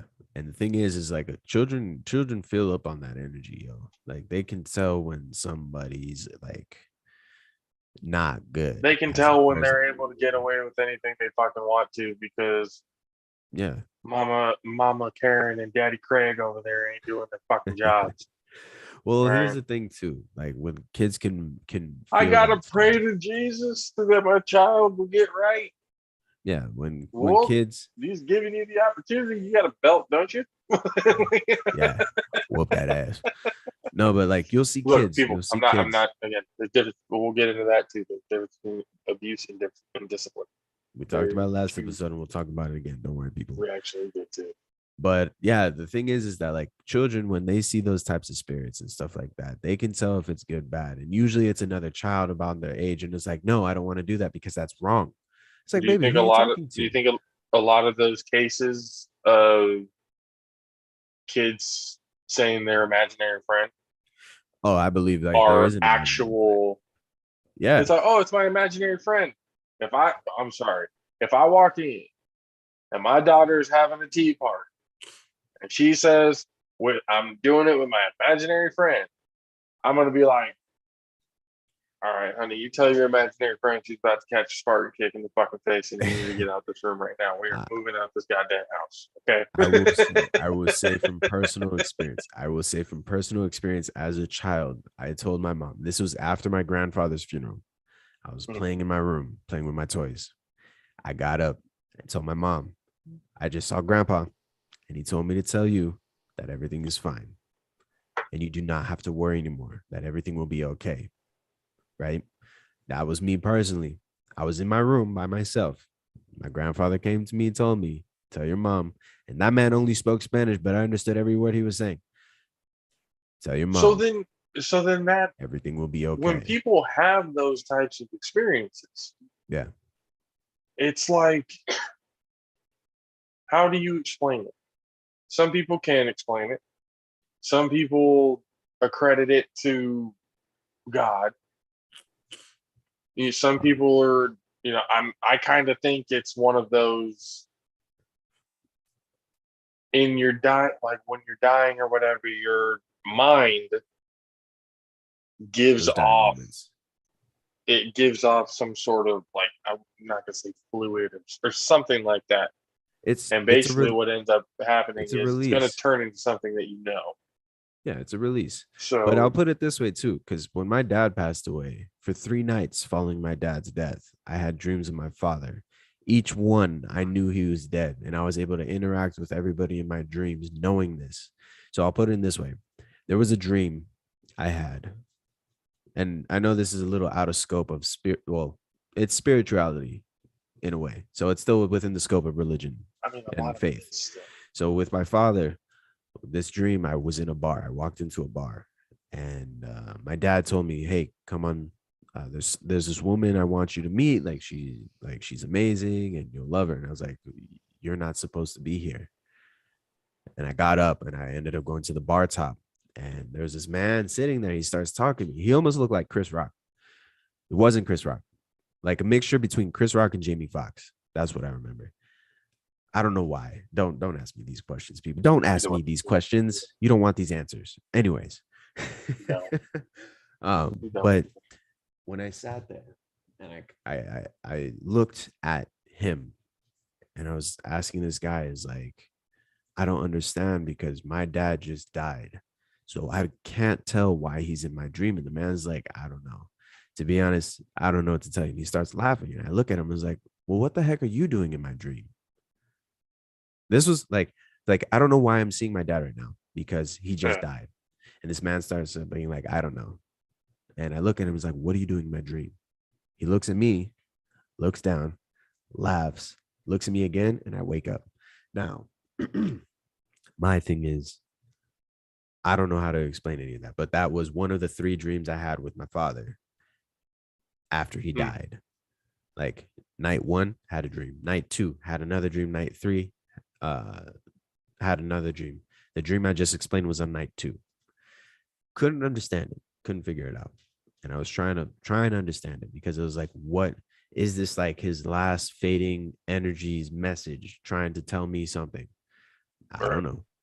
I don't know. Because again, energy is not destroyed, it is just transferred. So where is this being transferred to? Is he trying to let me know Into something? I don't your know. into your thoughts is Yeah. what it And seems to be. I don't I know. mean, because again, I've had an experience like that too. Just I have thoughts of my grandmother all the time, and I only really have. I mean, she passed away when I was 4, so Yeah. they're really, and it's kind of unfortunate, but really the earliest memories that I really, really vividly have of my grandmother was her dying moments. Yeah. Before that, I was so little and everything. I wouldn't remember anything after that. The only thing I had to really rely on was stories. So it was kind of one of the, but then after that, it was almost like because of the pictures, because of the already visuals that I had of my grandmother in my head as a child of what she looked like and everything else like that, I started having dreams. I had one of those things too. It's like, oh, hey, tell your mom. Because my mom, there was a period of time my mom was going through it on one of my grandmother's anniversary, like the anniversary of her death. They celebrated every year. Yeah. Um, it was around that time she was kind of struggling with it at one point. And then I had this, dream grandma coming up and telling me, "Hey, tell your mom, man, it's fine. Don't worry about it. Yeah. It'll be all good." In English too, which shocked me because I didn't know my grandma knew any English. You know how she to speak spoke the she, tongues? she spoke mainly Spanish, but I mean, Yeah. again, maybe it wasn't Spanish, and it was like this situation. Like I knew what she was telling me, whether it was completely in English, whether it was in Spanish, the way she actually said it. The point was, I understood every fucking bit of it. Yeah. And I come to my mom, like, "Hey, I have a dream of grandma, and she said this." My mom gives me anything else like that. And it was after that, everything's fine. I have like dreams of my grandmother every once in a while and stuff like that. And I do think of her as kind of like my guardian angel. Like if I see my grandmother in my dreams, I'll start looking at it like, okay, there's something like, and I realized I've done it because like I had a dream one time where I saw my grandmother and I was like, okay, there's something in this dream that I need to be paying attention to. Yeah. There's something that I need to be actually looking at because when I wake the fuck up, that's whatever it is that I'm supposed to be focused on. That's what I need to do. Yeah. But she's kind of like a almost, all right, you're steering off course a little bit. Let's get back on it. Let's go over here.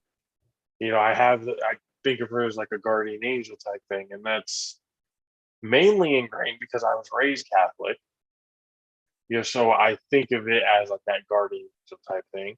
I do feel like some of her energy is a part of me because we're from, she's my grandmother, my mom, her daughter, Yeah. a part of that. So obviously some of that energy of the ancestors, Mm. that's especially if you're really close to them, you feel like a little piece of their energy or whatever came to you. Yeah. It's like you feel them there, they're there, because it runs through your blood, it runs through your essence. Through the energy. Yeah, through the energy swap, everything like that. So, and then it's almost like one of those knowledge swaps too, because your it's your mind only translate things the way you understand Yep.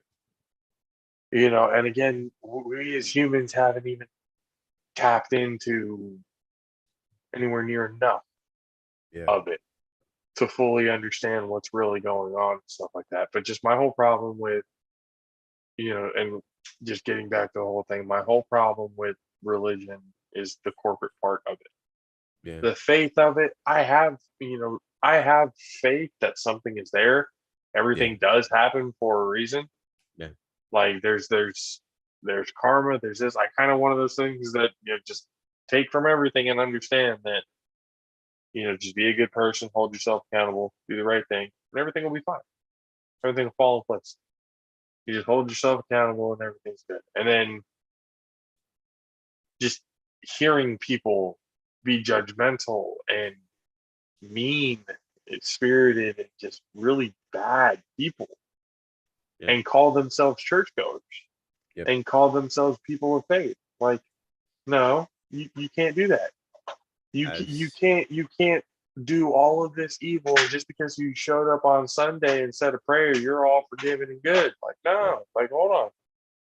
You're forgiven in the Lord's eyes, but you still got to deal with what's down here. You got to still deal with the consequences of your actions. True. You're never outside of the scope of those consequences. So it's kind of like it goes back to that. Like if you believe in something, great.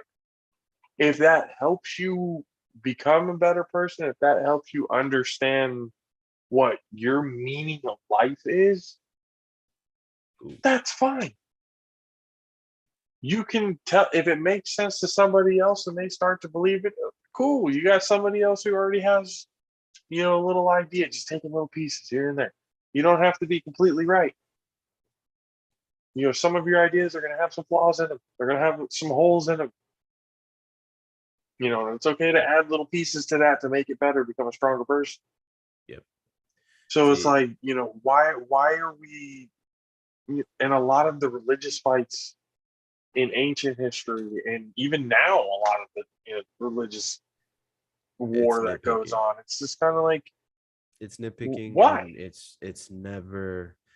it never has anything to do with the real messages that are portrayed or that are meant to be put out there. So like you said, a lot of people, under the guise of religion, under the guise of being righteous, are doing most of the heinous things we experience in life.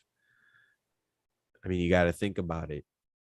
A lot of the Pharisees back in the day used to perform magic to show that what they were doing was right in order to stay in power.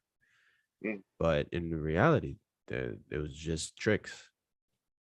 Like one of my favorite movies, Prince of Egypt, right? DreamWorks movie. It's a really good movie. There's a scene where Moses turns the river to blood, and his Pharisees did the same thing by putting Kool-Aid in some water. So they literally introduced Kool-Aid to the world through some red sugar inside of the water, and drinking is like, oh yeah, like that kind of stuff is bad. It's terrible. But this is where a Christian would come in and go, you going to hell. You're going to hell. But we're in it already. We're already here. We're already here. But my thing is when you look at here's something I find hilarious. The first person to turn around and sing, "You're going to hell," according to whose rule? Yeah, according to whose rule? Because again, he who is without sin cast the first stone. And yet everybody who's been sinning has been throwing stones like it's a fucking snowball fight out here.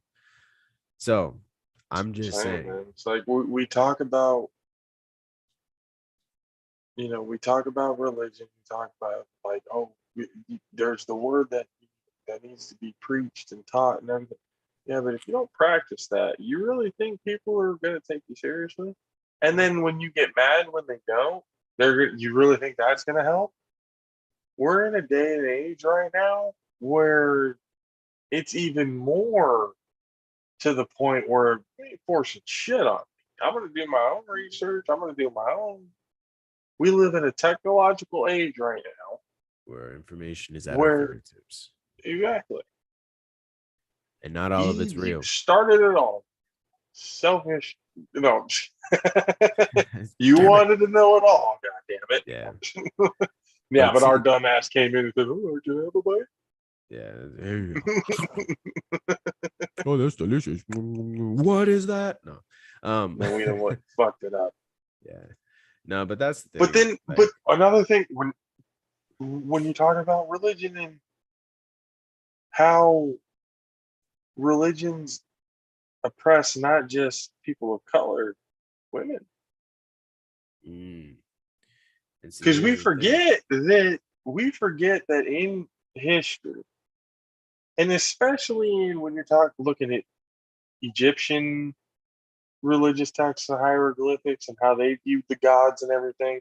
Women were very much in Uh, power though back then. that's to say, women were like, "Hey, we understand Yeah, you are the ones who bring fucking life into this goddamn world." they have a portal between their legs that life And comes then walking through. Well, some crawling through, dude crying through. who was balding just right here in the top of his head, a bowl cut everywhere else, and just a bald spot right fucking here, with a Fragile. dirty ass brown fucking robe made of hemp during that time, going, no, Not today. no, what? Right. See, And the then funny and thing, it's like, oh, women are not the whole oppression of women during religion, and then like it's unfortunate, but you have a lot of women who are kind of brainwashed into that way of thinking yeah, because it is a very oppressive. Like, well, I do whatever my husband says, whatever he says, even the dumb shit that he says. Like you're cool with that. I've seen videos where guys says, I own my wife," and she goes, "Yeah, I'm his property." I'm like, what happened? And we go back to like the parents and like, what happened to your childhood? What made you think yeah, that this was supposed to be okay? yeah. That this This, is supposed to be some sort of like freedom. Like no. yeah, It's like you completely forget that you want to all believe in Jesus Christ. You don't follow shit that he talked about. I'm just yeah. telling you that right now. So any So, word that he said, like you know nothing about. yeah. You know, So, so it's kind of like when they use that to oppress women, it's kind of like I kind of want to go back to the old ancient ways of thinking because well, even so, they were because a lot of more, people, equaled out. yeah. But so in the Bible, where I'll bring it to like how we view it here in the Western world. In the Bible, in Ephesians 5, verse 22 to 33. I'm not going to read the whole thing because it's long, but there's a verse, verse 22. Wives, submit yourselves to your own husbands as you do to the Lord. Mhm. Right? Now, here's the thing. When we look at the definition of submitting in today's age, we think UFC. We think I'm going to give all my power unto you. Submission I then, bow to you. Yeah. because the thing about it is, when do we feel good in life? Usually it's when we're in service to others. When we are in service to others, we are truthfully being submissive. Now, if you look at submit or submission, break down the word submission. It means that you are partaking in the main mission as a secondary part. Now, the main mission takes care of everything there. So, to move it forward, for the husband is the head of the wife, as Christ is the head of church, his body, of which he is the savior, saying that submit to your husband because your husband should be there to help protect and be there for you. He will provide the way that Christ provides for us as his savior, right? Now, as the church submits to Christ, so also wives should submit to their husbands in everything. This is not, my lovely feminist women out there, I love you, but right now, shut the fuck up. I can hear you screaming. This is not saying, and I'm not talking about the people who abuse this and say, see, you need to submit to me, go make me a sandwich. That is not what I'm saying. No, What I am that is not. saying is when you have a husband who actually cares for you. Now, before I finish that statement, the next statement after that is husbands, love your wives just as Christ loved the church and gave himself up for her. Meaning men need to be putting their lives on the line for the women that they wed, Yep. for the ones that they help bear children into this world. They need That's to what be laying that's what their they seem lives. to that's what they seem to forget to preach. Yes, Like, hold on, there's that, but there's also that. All right. So yes. we have to do You our part as well. exactly. You cannot take out one without the other. To continue, to make her holy. You, as men, this is me talking to our men out there. You are there to make her holy. You are there to cleanse her by washing her with the water through the word of God and to present her to himself as a radiant church. So your wife, your loved one, the apple of your eye, the whatever other convoluted sweet shit that they used to say back in the day. The thing is I that don't even want to know what they husbands, use today. men, as men who take care of responsibilities, who handle their business in the eyes of God, right? This is the message. And this is where a lot of people get it mixed up because they stop reading. They hear something like, wives, submit yourselves to your husbands. Yeah, No, they hear I'm the not word, going it's a to. trigger word, and then Yeah, it's a everything trigger word. after It's like, that is I will just not. This is bullshit. The thing is, it is technically this little section here is a contract between men and women. And it's trust my wife. Trust me. right. Trust me and love me as you would have loved Christ. And I will trust you and love you as Christ so loved the church. And We and are how in you union. would and how you would translate that in the modern age, especially in this, because you have to really look at it going, it has to evolve with Yep. the times of what we are. Yep. So when you have that essential contract, basically what, especially in the modern age where everyone, there's the homosexuality and stuff like that is more accepting of people being who they are, and everything else like that, transgender, all of that stuff. So now it's turned into a point where you can turn that modern wise into, essentially for the loved one. If you were willing to say the words, I do, and we are now, you know, the significant other, whether it's husband and wife and wife, husband and husband, whatever it is, not whatever the hell it is. If I'm leaving him out, I'm sorry. But whoever it is, that is who you devote yourself to. And you two are the ones who are going to build each other up to build a fucking empire. Yeah. And if you want to say, in the eyes of God or in the eyes of whoever it is that you believe in, or if you don't believe in anybody, just the idea that being together, that it's you two to get it together to build an empire, not one does more than the other, not anyone Yeah. throwing everything back in their face, not doing all this other bullshit. Oh, he doesn't do anything. She doesn't do anything. But no, if Love. you're in that time, we talked about that the last time. That's toxic relationship. You might need to get out of that. Yeah. But if you two are able to build each other up, whether it's in the eyes of God or anything else, Mhm. then that's what the whole point is. Yeah. But it's just like the usage Yep. of religion and, again, in people using people's faith against them. Yeah. And Which is saddening because people put so much faith and love and really money and everything else like that into this type of thing. into this belief. Yeah. Essentially, it's like modern sacrifice. Yeah. You're sacrificing money instead of your child.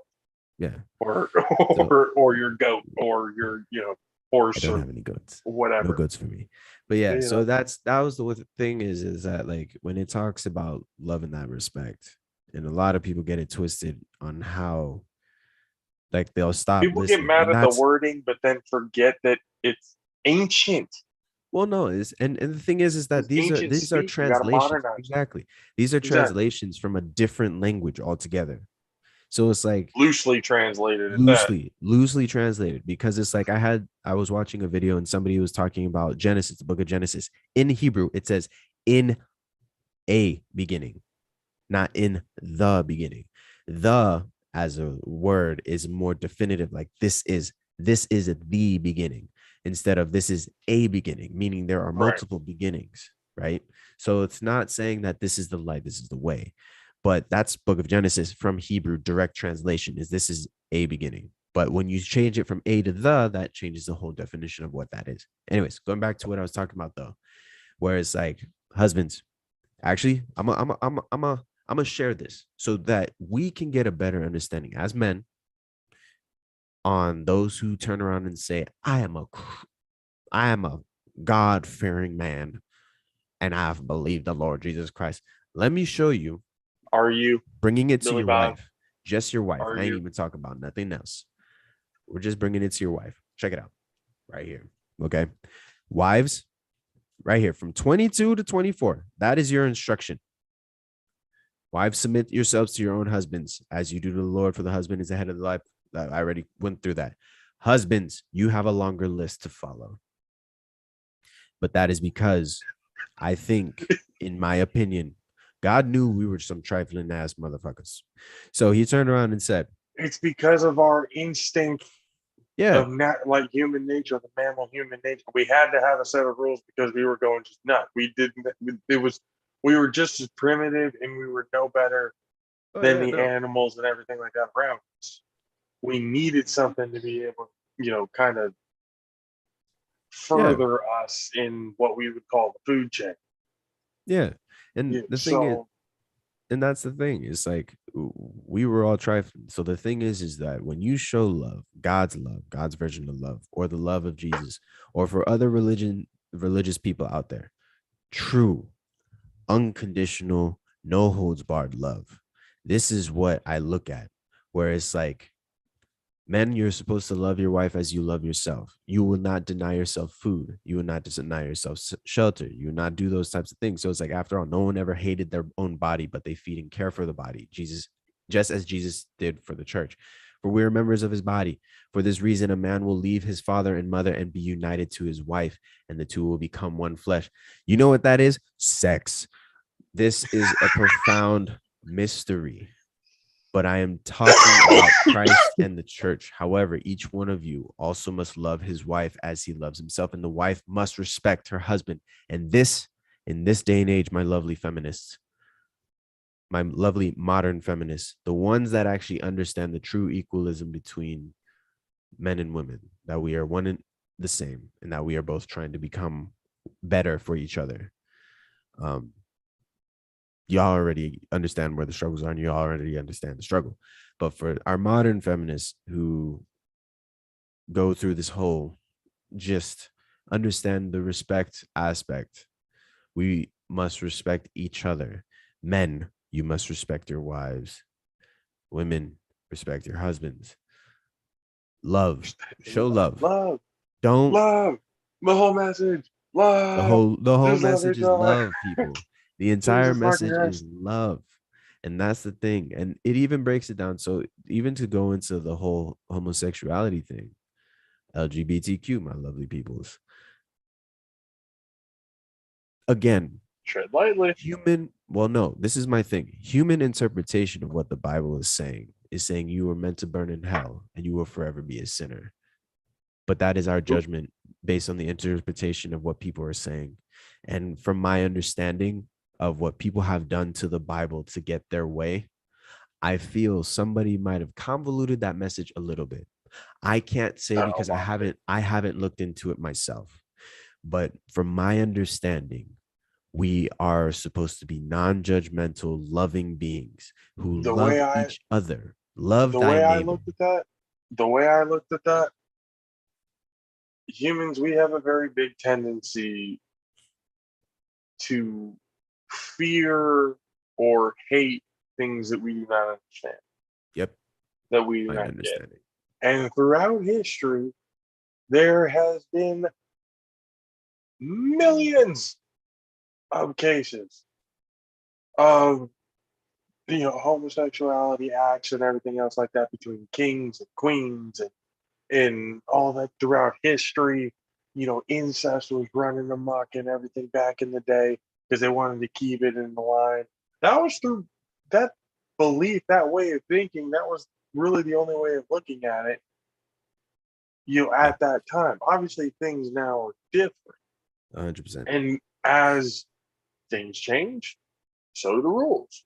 You can't literally look at the rules and be like, okay, that's the way they thought back then. But look at the fact that they literally left out 13 texts because they didn't agree with how it was going to portray, Yeah. Jesus. And that's the thing. They left out so much to benefit the message they wanted to portray. And the one thing is that people just need to love. I appreciate the fact that they did leave that in there, but so many people have that message convoluted now based on all the imaging we see where love has been watered down. And it's like, why is hate such a strong word, but love can be used loosely? Love is just as strong as hate. And truthfully, hate doesn't really exist. It's just the absence of love. So here's my question then. Because I would be lying if I said there's no, You're going to hell. people out there or churches out there that are actually doing the right thing. Yeah. There are, churches and people and stuff like that that are doing the right thing. Yep.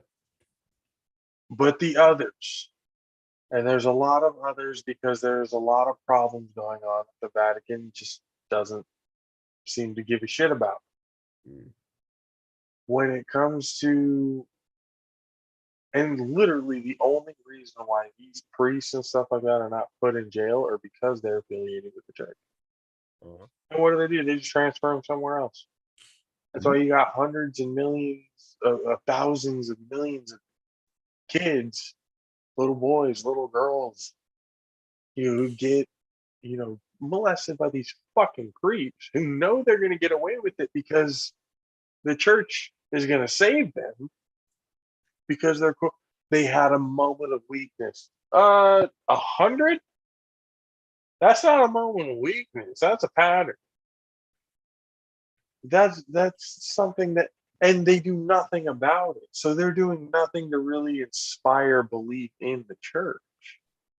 It almost feels like we're coming into a day and age where humans are starting to realize, especially with the amount of information that we have on how our ancestors and stuff like that acted and did things to manipulate the story in their favor. The more we look in and do deep dives and actual, crunching the numbers and doing actual, translations, we're turning into a day and age. Go ahead. Oh, well, this is actually to jump in on your truth in regards of the translation, because I do want to bring it back to the homosexuality aspect. The translation is, there's passages that in modern English versions talk about it is wrong for homosexuality. Yet the term sodomization, what does that mean? Well, essentially anal sex.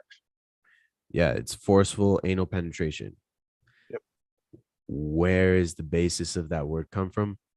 The land of Sodom. Sodom and Gomorrah were two places where God talked about sexually immoral things. The story of Sodom and Gomorrah is where it talks about, cities that God destroyed because they were not helping the poor and needy, but they were also saying that they were having sinful sex occurring there, pretty much talking about rape. And the thing is, and this goes back to my understanding of the interpretation. So my question comes to this: what if the interpretation wasn't talking necessarily about homosexuality, but talking about rape? Talking about just rape and the evil deeds and stuff like that Yes. people would do to get their sexual satisfaction. Because again, back in those days, fucking animal rape and pillage and all that stuff. That was a thing. Yeah. That was an act within these wars, like the Trojan Wars, the medieval things and stuff. They would go into towns and they would have their way with, whoever it is and whatever it was that they wanted. That's just how they did things. Yeah. So I can totally see that it was just one of those places that was just a barbaric Yeah. place. It was just like somebody who It didn't like, really matter who it was that it was happening to. It was happening. yeah. And I think that's where it comes down to. It's not. It And shouldn't that's be what I described find, as, you like men because type thing. yeah, Or no, you because like I them. have, It shouldn't be defined down to that. It should be defined of like I said, the rape factor. yeah, And this it's the barbaric nature of the whole thing is just kind of like no. That is what's a no. that's what I feel is where it comes down to. Because again, if you look at the true definitions of what it's saying, love is love. And love is love. There's no ifs, ands, or buts. Like it is unconditional. It's gonna happen. But if you talk about where it's like the immoral sexual appetite of people who did it for all, like for the hell of it, those are the ones who shall not inherit heaven. The ones who are literally just giving it up as it goes and taking it when it is not wanted. Those are the ones who don't go. And it's like, again, Yeah. like you said, the ones who get it where they can get it. I mean, you got people, bestiality is one of those things where it's like, man, Right. I gotta go fuck a Sodom goat. was probably a place that's what they were doing. Probably that's probably where Christopher Columbus started his adventure from. No, I'm just kidding. No, but that's the thing. That's something that I find quite interesting because I was reading on this right now, and you brought a good point, like how we've been talking about. The interpretation is completely different, and that's the problem. When you take something from one language and interpret to something else, you can define it however you want to, because we have a lot of loosely translated words, and then for words that we can't describe, for And there's a example, shit ton of contradictions yeah, all in itself. yeah, But that's what I'm saying with the Bible. It's like you have the Old Testament and you have the New Testament, yeah, and both of those are contradictions of each other yeah, of what we should do and what we should. In the Old Testament, that was whole hellfire and brimstone. yeah, The New Testament, which was an evolution of the religion, a revolution, what you could say a revolution of the time, yeah, brought more of forgiveness aspect. yeah. Going, all right, everybody has their flaws, everybody has their demons and stuff like Yeah, that. We should be able to give them a second chance. yeah, It was kind of the evolution of the human mind going like, all right, some people can bounce back and do good. yeah. Others, obviously not so much. You, sir. We There's gotta keep an obviously eye on you. those idiots, that exactly we got to keep an eye on this week. But it was the New Testament was that evolution of the mind going, all right, forgiveness is key in our aspect of communicating as human beings, how we be able to deal with each other on a daily basis. So now you get into again a modern technological time where you can go like this was essentially what you like if you want to go Christianity or with Muhammad or in Hindu or whoever the messenger was when they came up and said, look, it doesn't matter. The way we succeed as a society is if we come together, we love each other, we don't do dumb shit. Doesn't say like you don't kill somebody for no reason. There's penalties and stuff like that for that. Obviously we have some laws here, but it's just like why is it so difficult to understand the message of it'll all be good if we all just stop fighting with each other and actually just fucking sit down and talk. Yeah, You know what I mean? So it's just kind of one of those we need to. Again, I have no problem with faith. I have no problem with people's belief in whatever it is that they want to believe. That is not the problem for me. It's just the The people. problem is the heads of the churches and stuff like that who preach one thing and do another. Yep. And usually that other is pretty heinous, evil shit Yeah. that misrepresents the actual meaning of church and meaning of what that symbol actually means to people's faith. Yeah. You know, they take advantage of that for their own, power and well-being and everything else like that. That's where I have the problem with the entire thing. If they would just come out and just say, you know what, we have our hands in politics, we'll pay our fair share. I'd be cool with that. Yeah. Really cool with that. Yeah. Or they can be like, all right, we'll completely stay out of politics. We have no influence in politics. It's all about the faith in the Lord. There's two acceptable ways that they can, and those are the two ways. Because we cannot sit here and lie to ourselves and act like religion does not have a huge part in the decisions that people make. Yeah. Especially in the higher morality. ups. Exactly. And the And thing is everyone what is morally just? compares their everyone compares their moral justification to what it is that they believe in. Yep. And their own interpretation of what it is that they believe in, whether it's wrong or right. Yep. What they believe it is what they think it is. And that's the problem. We don't live in a society where people are willing to learn from their mistakes. Open-minded. The only way And the open mind works is when it's open. and society doesn't make it easy for those people to really kind of learn from their mistakes. You have to be perfect to succeed, because as soon as you fall, we live in a society where they will fucking bury you.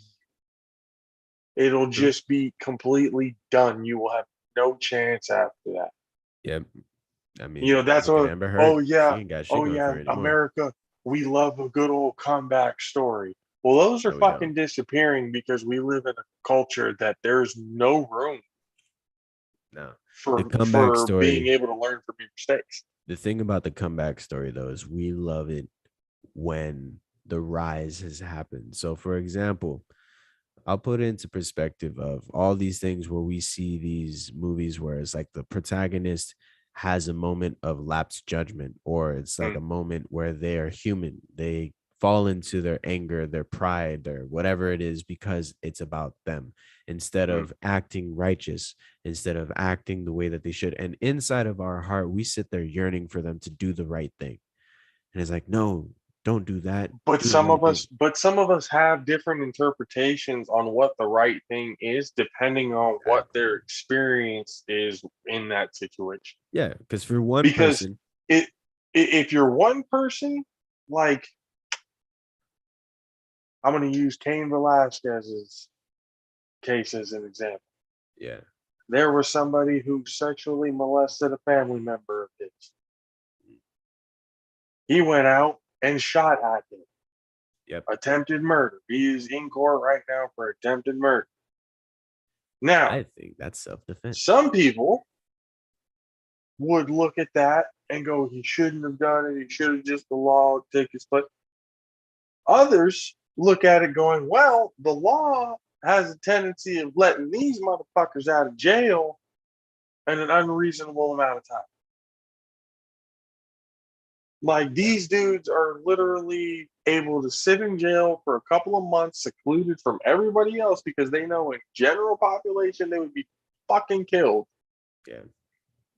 And within a couple of months, the only thing that they get is a registered sex offender tab, and that doesn't mean shit to them. Yeah, because they're still going to find a way to get their fix. rocks off. Yeah. So again, like, it breaks down to a lot, but it's all under interpretation.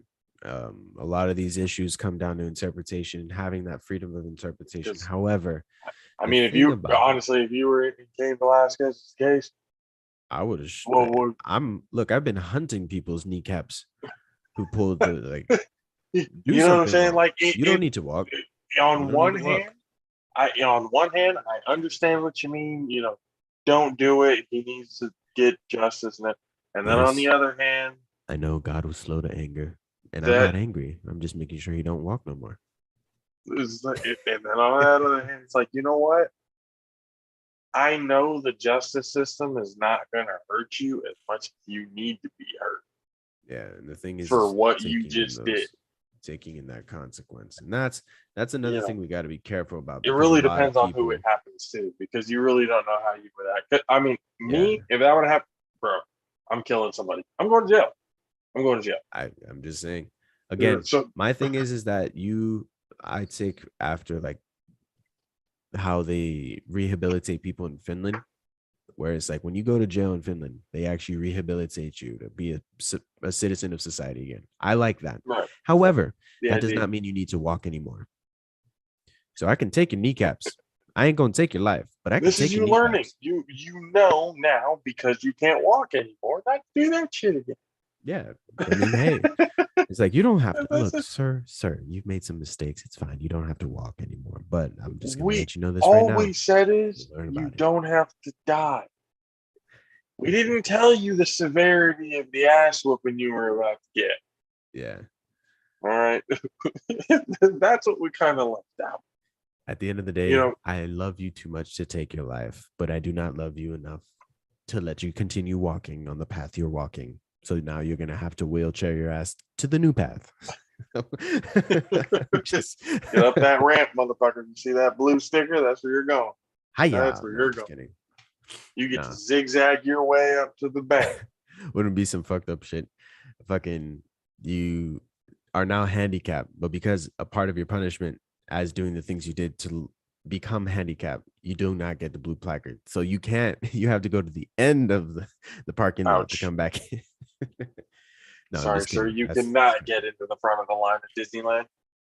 No, Right? wait at the back of the 6-hour line for the teacup ride. No, I'm just kidding. But again, as we come to a close here, because gotten It's into a getting lot of and again, the next episode we will have like conspiracy theories, because that seems like it'll be so fun to talk about all that shit. Oh, A lot of people, people, a lot of it, it's just going to be absolute horse shit, and I'm going to pull some shit up that, to me, I just like to say it's so absurd that it's funny to me that Yeah. it just needs to be shared. But Also, we'll probably bring there in are other some ones that actually kind of make sense. we'll bring in some that make sense, some that are like, what in God's name is this? And then we'll probably bring in some that really raises your eyebrow, like, wait a minute. And moral of the whole story of conspiracy theories, know the fucking facts. We have all the technology in the world now. There's no reason why there should be disinformation anymore. Right? We're literally going to be showing you the absurd shit that people just make up at the top of their fucking heads because they have no time on their hands. They have to write a blog. Like that. That's literally some of the shit that happens. Other ones have evidence that could suggest certain things. But again, it's just like the Big Bang Theory. It's just that. It's a fucking theory. We don't know. All right. So that's the whole point of it. So next episode we will be coming at you guys with conspiracy theories, but as we come to the end of this one, literally the moral of the whole story is, when it comes to religion, us fighting each other over, in a lot of ways, semantics. True. We are fighting each other over who the messenger is, whose religion is better, who's done more. Truth is, neither religion has done nearly fucking enough to make the world a better place. Deadly Squad. They have the money to do it, but they're not doing it. So again, people, if you have whatever belief it is that you believe in, you have somebody or something that you pray to make yourself feel better, to make yourself a better person, to make you feel like I can go on another day because my belief system helps me, walk down the righteous path. Hey, by all means, do what you do. But all I'm saying is, do it for you, and take some of these. There are preachers and stuff like that who are legit men and women and stuff like that of whatever religion it is. Yeah. But there are also, again, devil in sheep's clothing, and be aware of it, because they are there and they will lead you in the wrong path. They will try to mold your mind into doing something for their own well-being. My last Believe little what you want to believe. It's a beautiful thing, but religion itself, it needs to do better for me to have any sort of belief in the church again. yeah. And my thing is ultimately like my final say is like I truly believe love is the real religion that we should be following.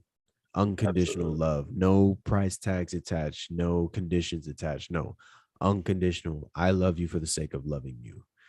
And I feel like if we were to implement that more often and stop looking at, how can I cut this person down instead of trying to cut a person down? How can you help them grow from the mistakes they're Exactly. making? How It's can like, you all help right. them? It's like Yeah, if somebody says something stupid, instead of canceling them for something they said 3 years ago, or 4 years yeah, ago, or 5 years ago, or hell, 10 years ago, 20 years ago, yeah, be like, all right, since then, how have you grown as a person? Have you learned from your mistakes? Have you adjusted?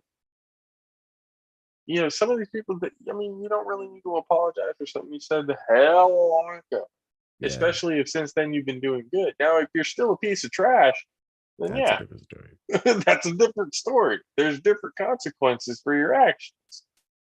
Yeah, So it's just religion needs to do better. Faith is beautiful, and I love when people are really into their faith and they're actually good people and good things do happen to them. I was like, all right, they're doing it right. yeah, They're doing it the right way. They're proud of what they have. They're willing to give to other people. Very community based. Loving people. Love people like that. Love religions like that. I've been to Indian weddings, catering, and stuff like that. The way those people, love each other and stuff like that. The way family means to them in their religion and everything. It's a beautiful thing to see. Absolutely beautiful thing to see. yeah. Also, So it's for, got a lot.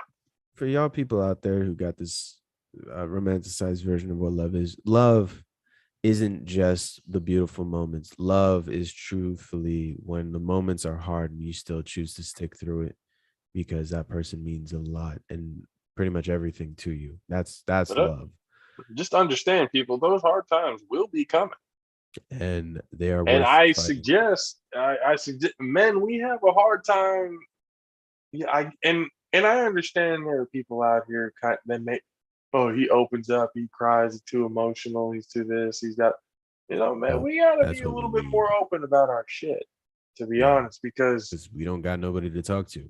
We you know, carry a lot of this stuff, and it's like if we don't have we somebody to gotta be able to have that. we can't And do women, you gotta stop thinking we can read your mind. It's like, no, we can't do that. We don't have that it. ability. We're not That's that for the smart. next We're podcast. not.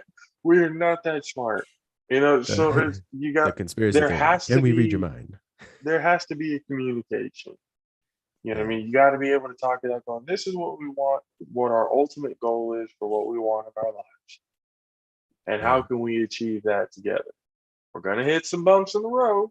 And as long as they're not obviously over the top problems, you know, we can get through it. You're going to have some arguments, you're going to have some disagreements. And again, when it comes to religion and everything else, when everyone, you're going to have some disagreements on how things get done. But the yeah, fact is, as long as everybody is, like Adam has been saying, like just loving each other and doing the right thing, you can't go wrong. yeah, You can't go wrong with it. And it's not hard. It's really not. It's really not that difficult. You know what I mean? It's really having an understanding of the rest of it out there. Like, it's just bullshit. It doesn't matter. Do what you love to do what makes you happy, and you and your significant, as long as you guys are happy, you guys have communication, and you guys are achieving the goal that you want to achieve, shit, fuck what anybody else has to say. There's enough haters in this world because they have nothing better else to do with their fucking lives. A lot of these Twitter trolls and stuff like that, all there and everything. Don't worry about them. yeah, Don't worry about that. Don't worry about another, like, you have your community, you have your handful of friends or whatever that you can trust, you know, but it's just one of those things that blood, and I've always said this before, blood doesn't always necessarily mean family. You don't have to have, actual blood relation to be family with somebody. So be aware that you can bring people into your lives, because we've become very secluded. We've become very like, we're here for ours and our own, fuck what anybody else has to do. I get, don't worry about what people have to say to you when it comes to like negative, as us Hispanics would say, fucking cheese man. Don't even worry about that. That shit's just bullshit for people to just gossip and do something with their own lives. Like, don't even worry about it. Yeah. So, but for the most part, people, we appreciate you guys for hanging out again for this long, talking about religion, what it means to us, what we've interpreted in our own ways and stuff like that. You guys see this, put in more comments, let us know what you guys are thinking, let us know what you guys believe. So again, be civil. We can have a conversation without arguing like too bad or anything else like that. We don't need to be calling each other names and doing all that shit. Be civil.